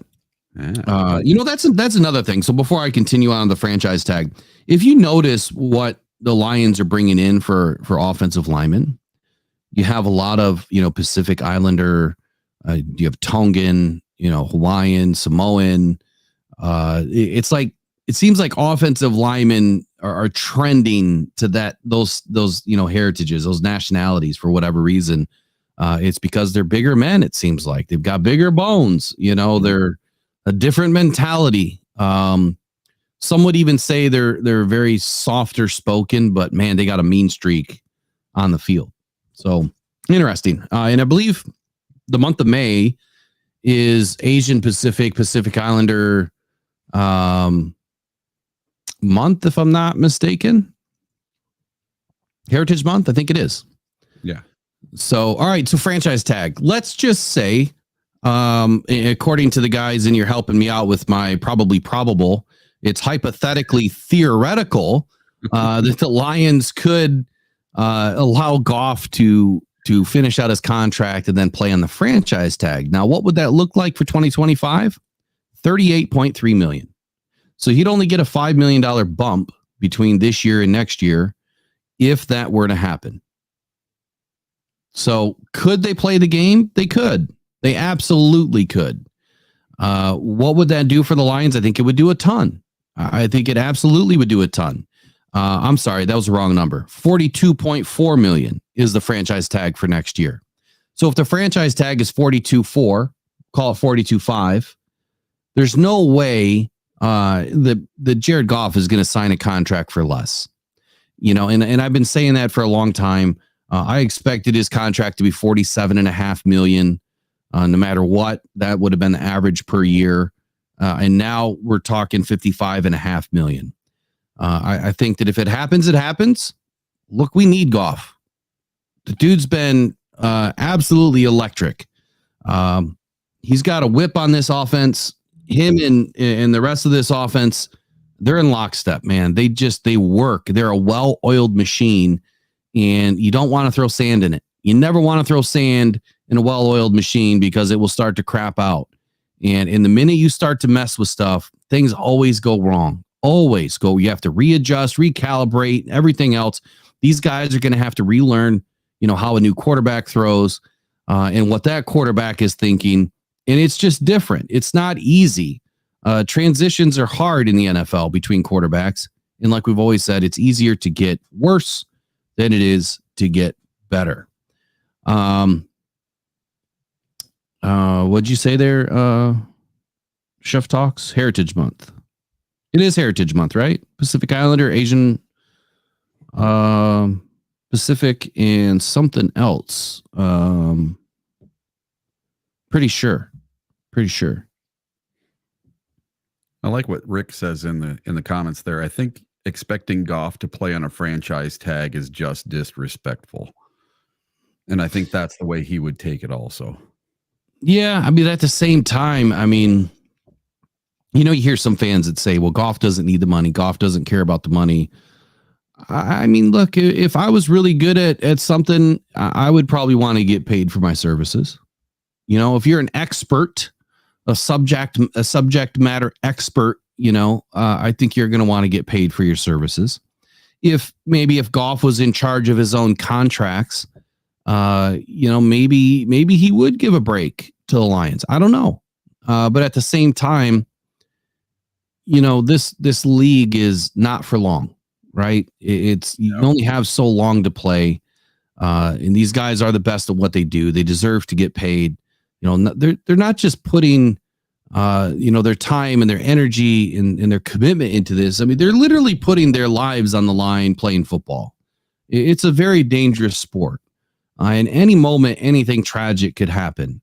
And we've seen it happen in the last few seasons. I mean, Damar Hamlin died on the field after taking what was a normal hit, just stopped his heart. We've seen, Mike Utley paralyzed, paraplegic now. We've seen who is the other one that played for the Lions that it's a defensive lineman, I believe. Was it Brown? Might have been Brown. But there's been plenty of players that have suffered life-altering conditions or injuries. CTE is big now, and how they've matched that up with taking too many small car crashes to the head, throughout the game. It's just repetitive hits tend to wear on you. They deserve every penny they get. Are they all overpaid? Maybe they are, but you know what? The NFL is a multi-billion-dollar organization that just prints money, and they deserve, whatever they feel is fair for these guys. I feel like some of the other positions are underpaid. I think that the amount for, the bottom 20 on a roster should be higher. I don't think any of these players should be making less than a couple $1 million a year. But if that were the case, they would have to raise, the cap number. They'd have to raise everything, and ticket prices will continue to climb. So there's kind of a balancing act here. So that's really all we wanted to talk about today. Was there anything else that we had on the list for the day? Well, Chef Talk. He's talking about Jake Bates. The Lions need that to make everything gel and come together. Well, I'll tell you this, Chef. I went and watched Jake Bates. He's awesome. And he's 12 of 14 on the year. He missed 2 kicks outside in the wind, and they were both really long. I think one was 58 and one was 63. But he's made 3 60-plus yard field goals so far this year. The kid's going to get a contract with someone, whether it be the Lions or someone else. He will be in the NFL you watch this upcoming season. I really, really want the kid. He's really awesome. I got a signed ball. I got the signed necklace and everything from him. And if you guys get a chance, go to a Panthers game. I think there's one on the 18th, and it's their last home game on the 18th. I unfortunately can't make it. I have to talk at a rock outing in Grand Marais, Michigan. There's no way I could make it down to the game. But if they make the playoffs, I just might go to one of the playoff games. So there is one other topic I wanted to run through, and thanks to Chef Talk Lions to confirming it was Reggie Brown that suffered the other major injury in recent history. Braylon Dennis, thoughts on Steel Chambers making this team? So Braylon, I don't know if you've heard my take on this, but Steel is definitely one of my dark horses to make this roster. At a minimum, practice squad, but he has an outside chance in a linebacker room that I feel is just missing one more player. He's not I don't think he's an elite player by any means just yet, but I do believe he would have a pretty solid impact. He's light. He's pretty quick. He's still a solid hitter, but he does really well in coverage. And that's what we need. We need more coverage guys in that LB room. And I do like Steele. I mean, he's vicious on the field. to be honest with you. Even though he's a little undersized, he's pretty vicious on the field, and he's pretty smart, pretty aware. But question to you, Eric, is what do you think about Steel Chambers? I don't know if you've had much time to really watch his tape or anything, but not really. But can we have another Ohio State player on our team? That's the question. And is he just another Rodrigo? Body size wise, is he a faster Rodrigo?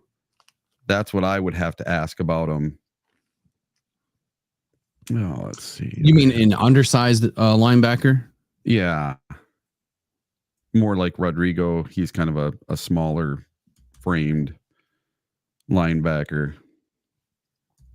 Well, I mean, I think Malcolm has he's got the wide frame. He's just a little short at 5'11", 234 pounds. He's actually heavier than Steele. I think Steele was 224. He might be 234. But I think he's just over 6 foot. Let me look up Steele real quick. So Steel Chambers is, I like the name too, by the way. It reminds me of a Wu-Tang Clan song. 6'1", 226. Pretty short arms, decent sized hands. Terrible athleticism score. Production score is not good. We didn't do well in the broad jump. Did okay in the vertical jump. Didn't run the 40. Didn't do the bench. No 10-yard split. So I mean, he's a giant safety from my position. I think he's a giant safety. Could he transition to safety? I doubt it. I don't think he has the hips to do it, but I could be wrong. I've been wrong many times before. And I don't know what you mean by the Ohio State players. Is that because of Aiden Hutchinson or what?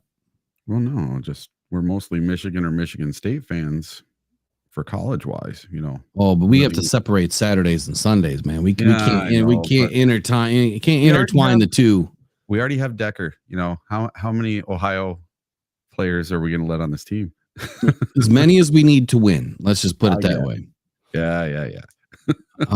Sorry, and I'm not an Ohio State fan either, but me neither. So anyway, last thing I did want to talk about is quarterbacks. And how many quarterbacks? This is a topic the Chef Talks did last night.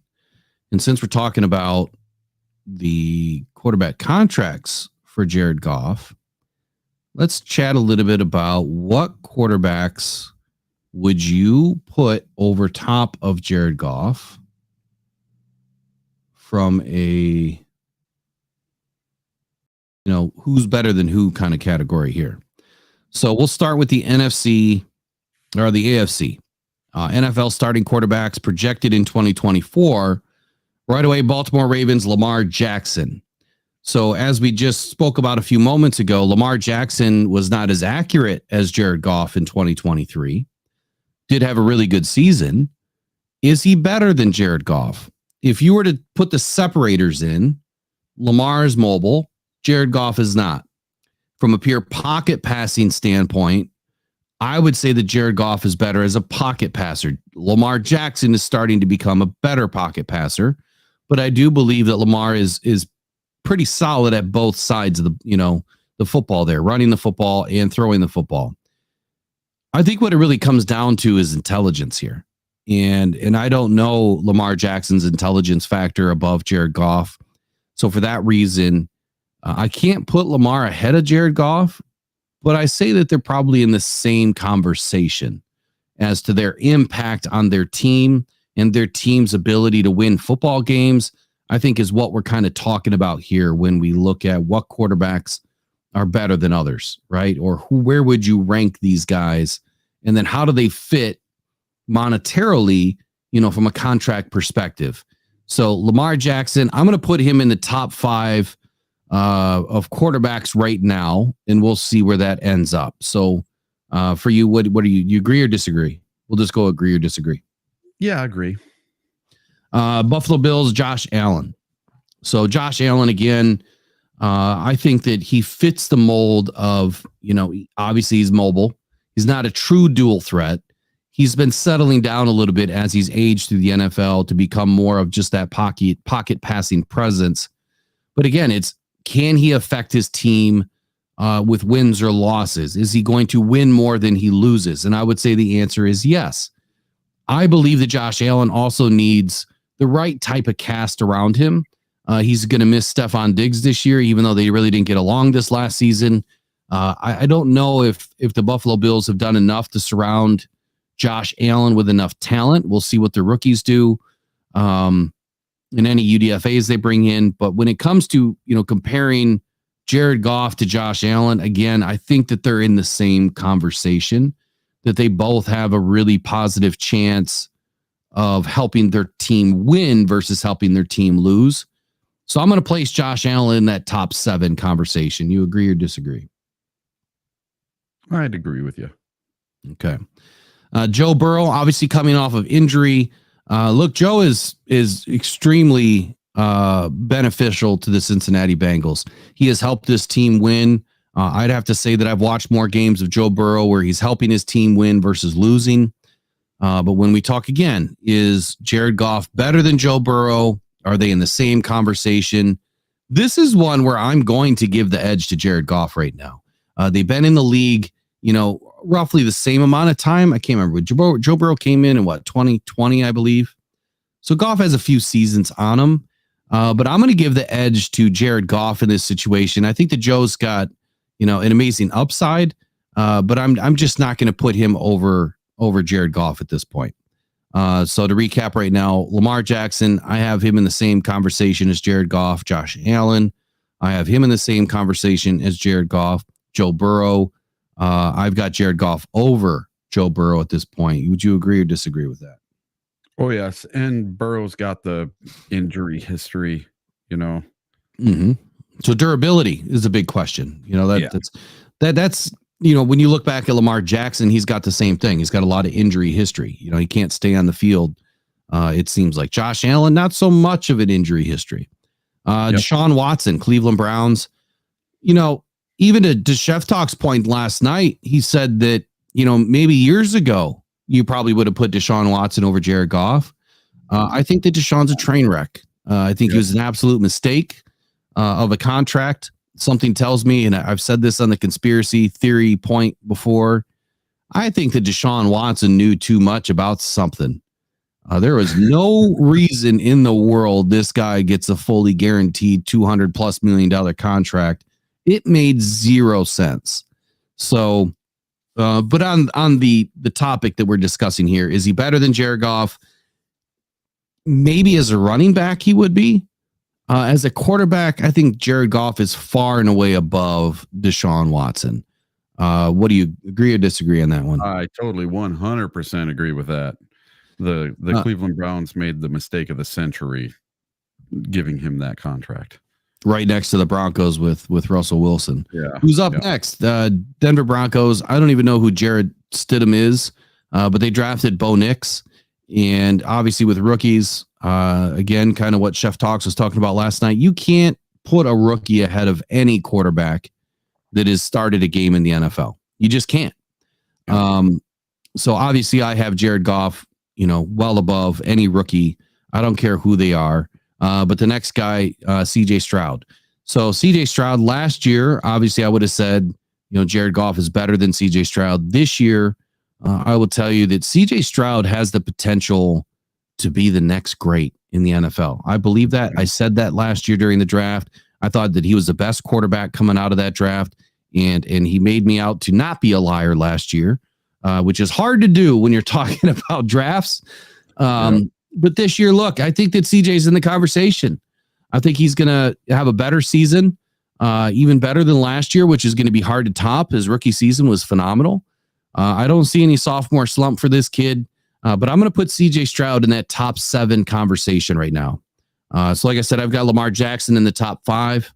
I have Josh Allen in the top 7, and I have CJ Stroud in the top 7.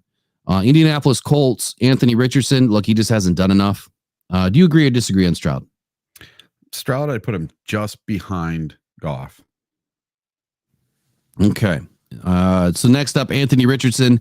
He just hasn't done enough. He has not proven to anybody, one, that he can stay healthy.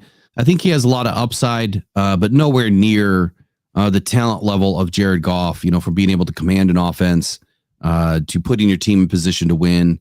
He just hasn't done anything just yet. Agree, disagree? Agree. I got him in my bottom 10. Jacksonville Jaguars. Trevor Lawrence. He's had a couple of decent seasons. I do like his, ability to throw the ball. He definitely has a rocket launcher on his shoulder. But is he better than Jared Goff? No. I can't say with any definity that he is. I just don't see it. I think that he's a great quarterback. Excellent, person, I guess, at being personable. I just don't see him as a better quarterback than Jared Goff. I actually have Trevor Lawrence in the bottom 15 of my quarterbacks. Would probably shock a lot of people. I don't have him in the top 15 or top 16. I kind of have him in the bottom 15 or 16 of quarterbacks in the NFL. Patrick Mahomes.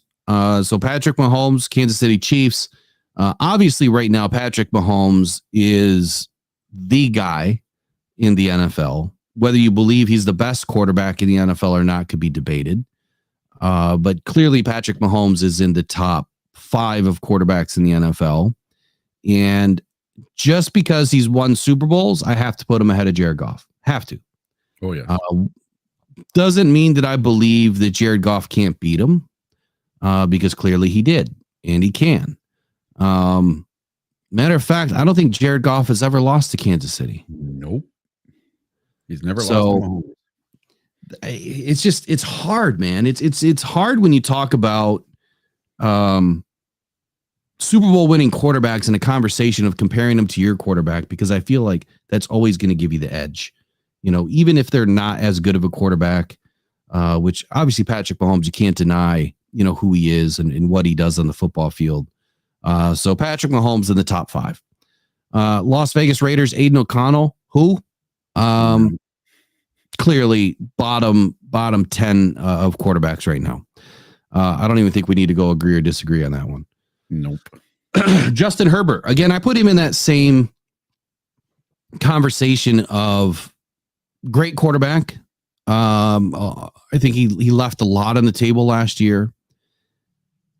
Lions got in a shootout, which clearly showed that Justin Herbert has the ability to come from behind. He has the ability to play high caliber football and to find the open receiver. I do like Justin Herbert's ability overall. I think that he's going to be an exciting quarterback to watch for, many more seasons to come. I have Justin Herbert in my top 7. I do not have him better than Jared Goff. Yeah, me neither. Okay. Tua Tagovailoa. Now, this is kind of a hot button issue because the people that love, those mobile dual threat type quarterbacks, Tua used to fit in that category, and he still does. I think that after he suffered, those major head injuries, he kind of calmed down a little bit. I haven't looked, intently at his statistics, but I just last season, I guess I didn't notice enough of Tua's, breaking moments, running the football. So pocket passing perspective, I think Jared Goff, has a great arm. I think that Tua he can launch the ball, but I just don't see him being a better quarterback than Jared Goff. We have to take into consideration, what would you consider to be a great quarterback in the NFL? I guess, or does anything really pop in your mind when you think about a great quarterback? Just the ability to be a great leader also. And you were talking about Tua, Goff is second to Tua in yards, but Tua Tagovailoa, he had probably a better wide receiver core. He has multiple threat wide receivers where we have pretty much just St. Brown, so he beat him by, a few hundred yards, and that was it. As far as I'm concerned, they're pretty equal. Yeah, I got Tua kind of in that top 7 conversation, but I just don't have him as a better quarterback than Jared Goff. So in general, when I think about, quarterback conversation here and who's better than who, I think you have to look at a few things. One, you've got arm strength, mobility, which Jared Goff doesn't have, a quick throwing motion. Jared has a quick throwing motion. He just doesn't have the pop as some of the other quarterbacks do. But long throws, Jared Goff is pretty darn accurate. He's one of the most accurate quarterbacks in the NFL. But then you have to look at the intangibles too, like competitiveness, leadership, intelligence, downfield vision. Being able to command your offensive line and put your offense in a position to win. I think that Jared Goff does all of those things great. Obviously with some of the physical abilities of Jared Goff, he just may not have. But you know what? Tom Brady didn't have them either. And some other quarterbacks didn't have, certain aspects to their game, but they were still able to find a way to win because there's some things in football that are more meaningful than others.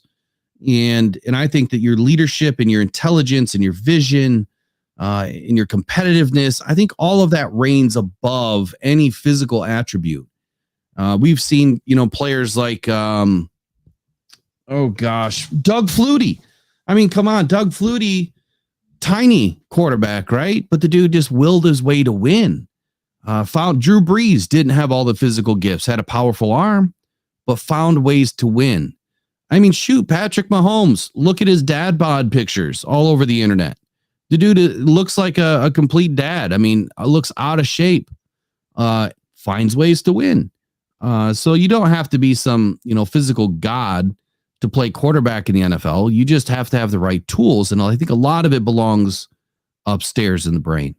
So anyway, I've got two in the top 7. I've got Justin Herbert in the top 7, Patrick Mahomes in the top 5, Josh Allen in the top 7, Lamar Jackson in the top 5. And then next we'll talk about New England Patriots, Jacoby Brissett. They drafted Drake May. Obviously, Drake May is probably going to get the start here. I can't imagine that they're going to sit him. I think it would be wise to sit him, but they probably won't. But again, a rookie, not better than Jared Goff, not yet. I don't see it happening. New York Jets, Aaron Rodgers. Look, Aaron's past his prime. I think it's going to be kind of a weird season for Aaron Rodgers if he even completes the season. I think would be a win for him. I don't see Aaron doing anything this year. I really don't. I think the Jets are going to completely fall apart, and Aaron's going to end up leaving the NFL a bigger loser than what he left the NFC North. Definitely don't have Aaron Rodgers over Jared Goff. No. It's primarily because of the age factor.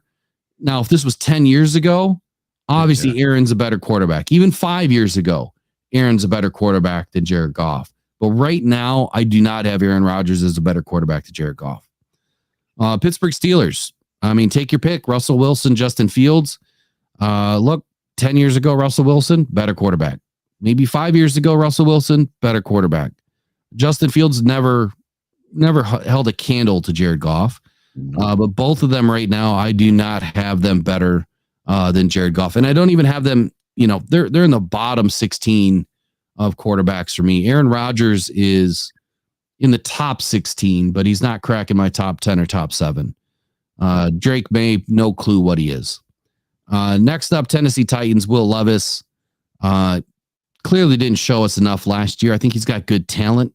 I think he needs to drink more milk, but he's got great talent. I just don't think he's there yet. I have Will Levis in the bottom 16. So out of those last few teams, any you agree or disagree with? No, I agree with all of that. And, the Jets, they keep putting them in all these power rankings super high up. And I think it's because they think Rodgers couldn't come back and be the Messiah. But he's coming off an Achilles. Players are almost never the same coming off an Achilles. And it's going to be the same thing for Kirk Cousins. They're both coming off Achilles injuries. What are they going to do? I don't think either one of them are going to hold a candle to Goff this year. Please tell me that's complete fodder there, Chef. That are you serious that he puts mayonnaise in his coffee? Yes, he does. That's why I laughed when you said the milk thing. Yeah, he puts mayonnaise in his coffee, and that's the way he drinks it. Now, like I'll go on record here. When the whole butter thing in coffee came out, yeah, I tried it. and it was disgusting, as you can imagine. Imagine a layer of fat at the top of your coffee, just floating of oil. Don't do it. Disgusting. But I tried it because I'm a proponent of, if I'm going to eat butter, it's got to be real butter. I don't do the fake crap. I don't want all those, saturated, oils and that. I want the real stuff. So that's crazy. No, I didn't know that. I knew about the milk thing. I didn't know he put mayonnaise in his coffee. Yeah, Dude, he's in and everything. Yeah, that's disgusting, man. Like, I like mayo on a good sandwich, but come on, man. Coffee. All right, so let's recap the AFC. Lamar Jackson top 5, Josh Allen top 7, Joe Burrow. I think I had him in the top 7, right? Deshaun Watson bottom 16. Jared Stidham or Bo Nix bottom 16. They haven't done anything. CJ Stroud top 7. Anthony Richardson bottom 16. Trevor Lawrence top 16. Patrick Mahomes top 5. Aiden O'Connell bottom 16. Justin Herbert top 7. Tua Tagovailoa top 7. I probably should have wrote all these down. Aaron Rodgers top 16. Russell Wilson, Justin Fields, take your pick, both bottom 16. Will Levis bottom 16. Now moving on to the NFC. Kirk Cousins coming off an Achilles injury, and then they drafted Michael Penix Jr. Obviously, Michael Penix, a rookie, hasn't done anything. Can't be better than Jared Goff yet. Bottom 16 for him. Kirk Cousins, look, dude can throw the rock. He's a very intelligent quarterback. He used to be fairly mobile. He did hurt the Lions when he was mobile. I can't rank him above Jared Goff because he's coming off an ACL. But even if he was healthy, Jared Goff is a better quarterback than Kirk Cousins. Mm-hmm. Kirk has done a lot. I mean, he's put up a lot of yards, put up a ton of stats. He's won a lot of games. I think that, he could still have a decent career in front of him. I think that Kirk is going to go down as one of the best quarterbacks the NFL had to never win a Super Bowl or, an NFC, like a championship or anything. He's just not lucky enough. But I definitely have him in the top 10 conversation when healthy, but right now he's top 16 because he's not healthy. Kyler Murray. Yeah, I'll put him in the top 10 conversation, but he's not better than Jared Goff. No. So if we were to look at this wholeheartedly right now, there's only one quarterback that I have better than Jared Goff right now, and that's Patrick Mahomes so far. But I have him kind of neck and neck with Lamar Jackson, Josh Allen. Yeah, Joe Burrow, no, not really neck and neck. CJ Stroud could this year, if he has another back-to-back season, could be in that conversation. But nobody else in the AFC, outside of those guys. In the NFC, Kirk Cousins, top 16 until he gets healthy. Kyler Murray, top 10, but nowhere near Jared Goff's talent level. Bryce Young, bottom 16. Like, he had a pathetic rookie year, and I expected it. Bottom 16 for me. Doesn't even compare to Jared Goff and his ability on the field. From a mobility perspective, yeah. I mean, Bryce's going to run around the field. He's going to do a lot of things that Jared Goff can't. But when you talk about your ability to help a team win games,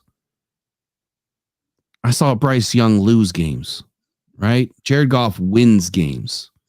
Kind of like the Matt Stafford era, right? I mean, Matt was a quarterback that would put the team on his back and go win a game in the fourth quarter. There was also some games he would put you in a bad situation with the interceptions. So kind of goes both ways. Let's see here. Who's next? Chicago Bears, Caleb Williams, obviously a rookie. You just can't put him in the conversation, but I'm going to put him in the top 16 to start. We'll just see what color nail polish he shows up with in rookie minicamp. Dallas Cowboys, Dak Prescott. I will put him in the top 10, but there is no way in hell I'm going to put Dak Prescott above Jared Goff. Is he more mobile? Sure. Does he have a cannon for an arm? Absolutely. Does he make bad decisions? I feel like he makes more bad decisions than he does good decisions. You cannot trust this guy. I mean, just like Bryce Young, can't trust him. Kyler Murray, can't trust him. Kirk Cousins, you can kind of trust. But then we come to Jared Goff. Obviously, I have him in the top 5 of the NFL for quarterbacks. Jordan Love, I didn't see enough of him last year. He really started to come on, though, the second half of the season. And I think that Jordan Love could be a problem in the NFC North this year if he really gets hot and starts playing to his potential. What I saw from a transition out of him last year is exactly what you're hoping will happen with any quarterback that enters the league, really playing their first year. You might start off a little slow, but to really pick it up like he did, I think that the Jordan Love is going to give the Lions some fits this year. I think it's going to be one of the tougher games we play all season long, both of them. Where do you have Jordan Love in the conversation of quarterbacks in the NFL right now? I have him just behind Jared Goff because he hasn't proven as much. He's, a 1-year starter, and he did come on at the end of the year. But what did he do in the NFC Championship game? He went back to what he was doing in the first 6 games of the year, throwing all the interceptions.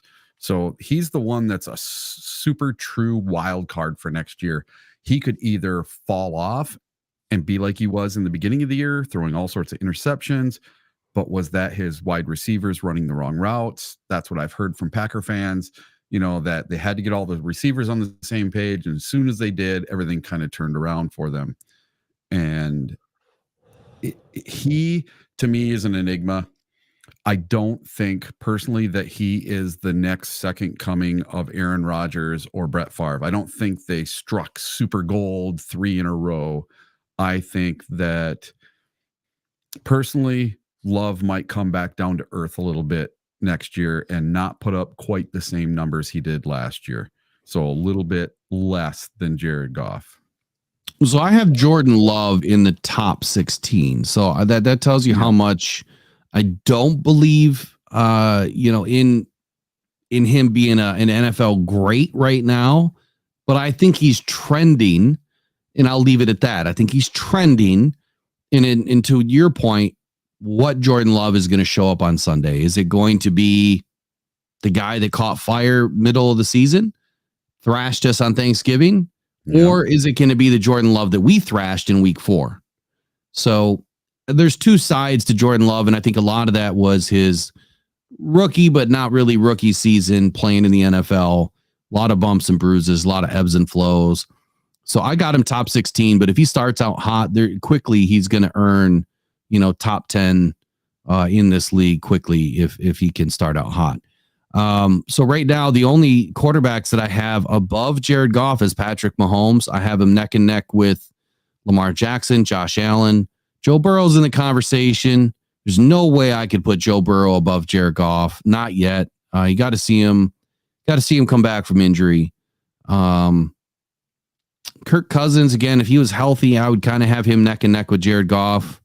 And what I'm speaking to here is it's not just the mobility aspect, right? It's everything that surrounds the quarterback position. Can you win games? And I know I'm repeating myself, but for people that are just popping in, can we win games with that quarterback? Could you transplant Jared Goff to any other team, and could he have better success on their team than that quarterback? I think that's how you have to look at it. If you transplanted Jared Goff to Baltimore, would Jared Goff have the same success or better success? If you transplanted him to, the Packers, would he have the same success, worse success, or better success? That's kind of what I'm looking at here. Next up, Matthew Stafford, LA Rams. Look, Matt's one of the best to do it in this league, and he has been for a long time. This is a hard one for me because Jared Goff just, won in the most important game of his life, which is beating his former team in what, many claim to be the arch nemesis of Jared Goff because of the whole trade situation. It's hard for me to put Jared Goff ahead of Matthew Stafford just because of the talent and what Matthew brings to the table. So I'm going to put them neck and neck. I'm going to put Matt Stafford in that top 5 or top 7 conversation. Again, I think if you put Jared Goff back on the Rams today, he'll have just as much success as Matthew Stafford. And I think that's the measuring stick for this type of exercise is, if you put Matthew Stafford on this Lions team, with his throw ability, and just how smart he is as a player and that type of an offensive line, I think he'll have just as much success as Jared Goff. I can't say that he would have more, but I think he would have just as much. Stafford's kind of, he's aging, right now. And I think his age kind of shows, but the guy's tough as bricks, man. He's just so freaking tough. And so is Jared Goff. I mean, the guy's got laid out last year in that Seattle game. And he popped right up. No problem. I didn't think he was getting up from that hit. I really didn't. Then we move on to the Vikings. JJ McCarthy, clearly a rookie. And even if he wasn't, I think the McCarthy was drafted a bit early. Clearly, a lot of quarterbacks or 3 quarterbacks were drafted pretty early in this draft. Quarterback needy teams did not want to take a chance on missing out. And Sam Darnold clearly is not better than Jared Goff. But JJ McCarthy being a rookie, he's in the bottom 16 right now. Derek Carr, New Orleans Saints, same applies for him. He just has not shown me the ability that he can go and win games for his team. So where do you have, Derek Carr, Sam Darnold, JJ McCarthy, Matthew Stafford? Where do you have these guys? Well, starting with Stafford, they are so equal that it's very, very hard to pick one or the other, because you could swap them on teams and I think they're basically identical. But I give Goff the final vote because he beat Stafford in the playoffs. And then we're going to have the rematch sometime this season. The Rams are coming back to Detroit. We're going to do it again. But it's in our house this time, not in theirs, once again. So we get to play him 2 times in a row. And that is going to be a really fun game. And that just might break the tie. But for now, I'm giving it to Goff because he beat him in the most important game of his life. And then the other guys, I put Goff over all of them. Yeah, Derek Carr definitely in the bottom 16. He's kind of had a rough go. His brother, had all of the accolades, coming into the NFL, and he really thought that his brother was going to do much better than what he did. And the expectation for Derek was Derek Carr to be better than his brother, have a better career than his brother. And I kind of feel like Derek Carr is kind of following the same trajectory. It's kind of weird. But then we move on to New York Giants, Daniel Jones. Look, he talented quarterback, but nowhere near talented like Jared Goff. So Daniel Jones right now is in my I hate to even say this, he's in the top 16. Really?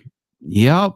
Even though I don't believe he's, a top 16 quarterback, he just kind of is when you look at how many rookies we have to put in the bottom 16 and the rest of the quarterbacks we have to put in the bottom 16. He cracks the top 16 for me. Obviously not better than Jared Goff. I can't imagine you wouldn't agree with that. Yeah, no, I totally agree. Goff is better. If I had a top 32 list, Jones would be pretty far down there.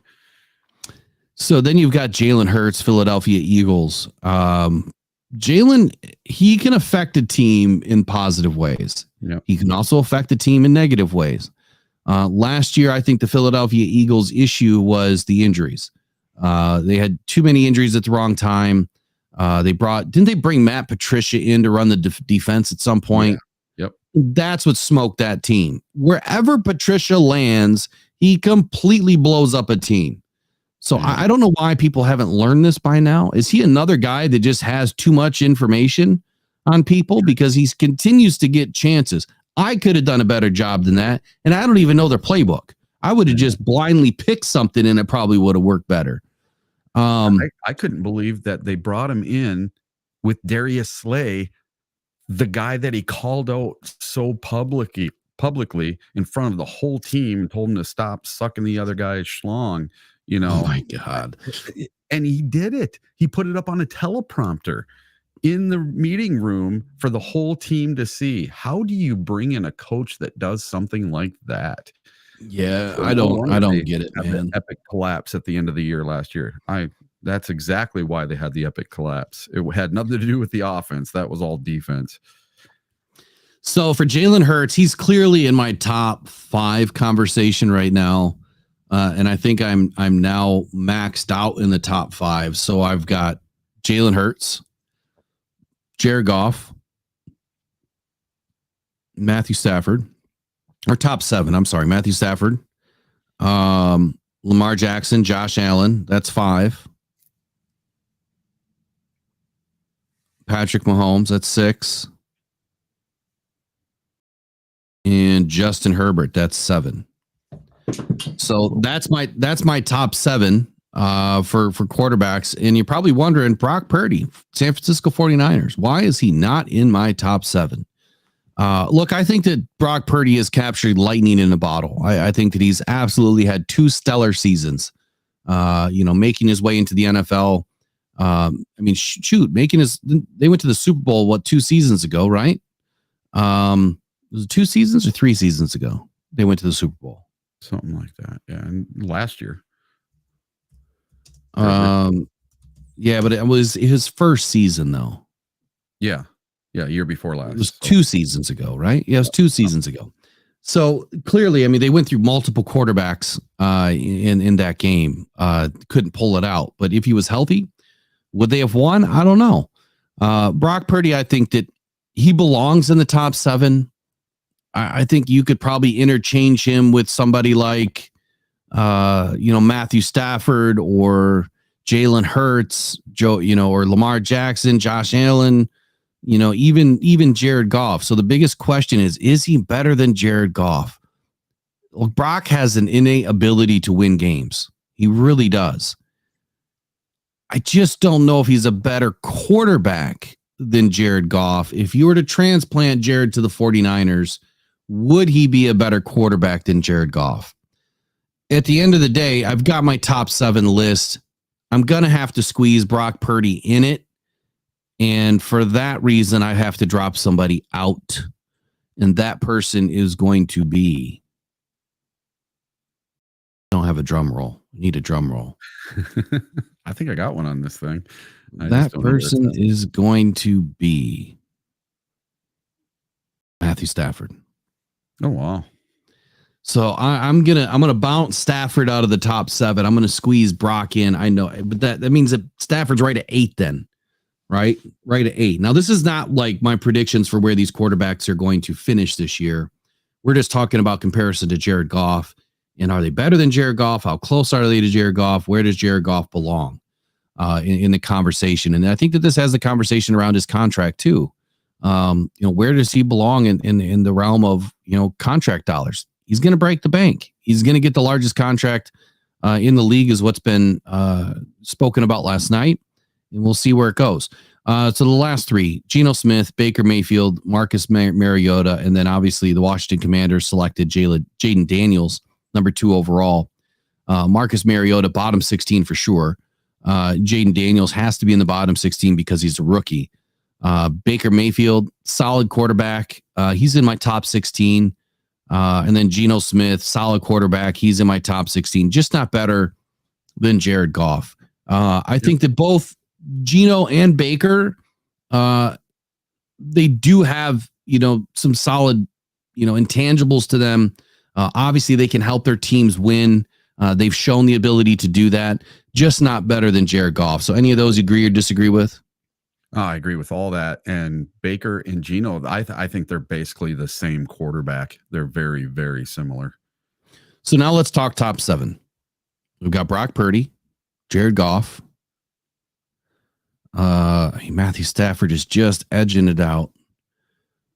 But when you look at the NFC, I don't have Kirk Cousins, Kyler Murray, Bryce Young, Caleb Williams, Dak Prescott, Jordan Love, Matthew Stafford, Sam Darnold. I don't have anybody in the NFC other than Jared Goff and Jalen Hurts, and now Brock Purdy in that top 7 conversation. 3 quarterbacks. So that means there's 4 quarterbacks on the other side in the AFC that are in that top 7. Lamar Jackson, Josh Allen, Joe Burrow, and Justin Herbert.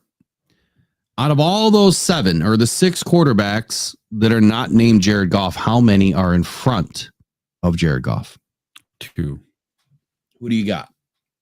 Hurts and Mahomes. Yeah, I'm not high today, Braylon. I don't do drugs. Just say no to drugs. Hell, I barely even drink alcohol, man. It's like once in a great while. So yeah, as far as top 16, Braylon, it's primarily because of all the rookies that are in the bottom 16. This is just a conversation about not them as a top 16 rated quarterback. It's just based on all the rookies that are in, they have to go to the bottom because they haven't done anything yet. So it's kind of based on age in the league. Have you helped your team win? Which Daniel Jones did help his team win a couple seasons ago. So it's not really an indictment on where I think they're going to be this season. That'll come out later in another conversation, another podcast about where I got the quarterbacks ranked. All right. So who did you have above Jared Goff? Hurts and Mahomes. Okay. I could agree with Mahomes. I could almost agree with Jalen Hurts. I can definitely agree with Mahomes. I mean, he's a Super Bowl winning quarterback multiple times over. He deserves to be the number one quarterback right now in this conversation. Jalen Hurts. Well, the thing is with Hurts, if you remember, you said take him and put him on the Lions. Yeah. I think he'd do just a little bit better than Goff. From a mobility standpoint. Yeah, because he'd be a little bit more mobile. And they're pretty similar, what they're putting up for numbers and stuff. And Hurts is a winner. He gets the tush push. He's got it down. Push. Yeah, that's another play that he's got that nobody else has, with Giovani Manu. Oh God, imagine that. Can we get the tush push going, Ben? Come on. Yeah. Like, why not? I mean, why not? We don't really need it, but yeah, we should have a big super jumbo package just for the tush push. So look, it's hard for me to put Jalen ahead of Jared. Because I don't want to base it just on mobility. I want to base it on everything else. But if I had to select someone other than Patrick Mahomes that was ahead of Jared Goff, man, it's tough for me. I don't see anybody else, but I could agree with Jalen Hurts. I really could. But I think right now, if you're going to go number one, number two in the league this year, and players that could be interchangeable on just about any team that doesn't require a mobile quarterback, Jared Goff could go to any team. If you needed a mobile quarterback to run that team, that's where Jared would have some issue. And for that reason, I think Jalen Hurts does make sense, because you could put Jared on the Philadelphia Eagles squad, and they rely heavily on Jalen Hurts' mobility, which Jared Goff wouldn't be able to do. Yeah. So from an interchangeability standpoint, I don't see it working.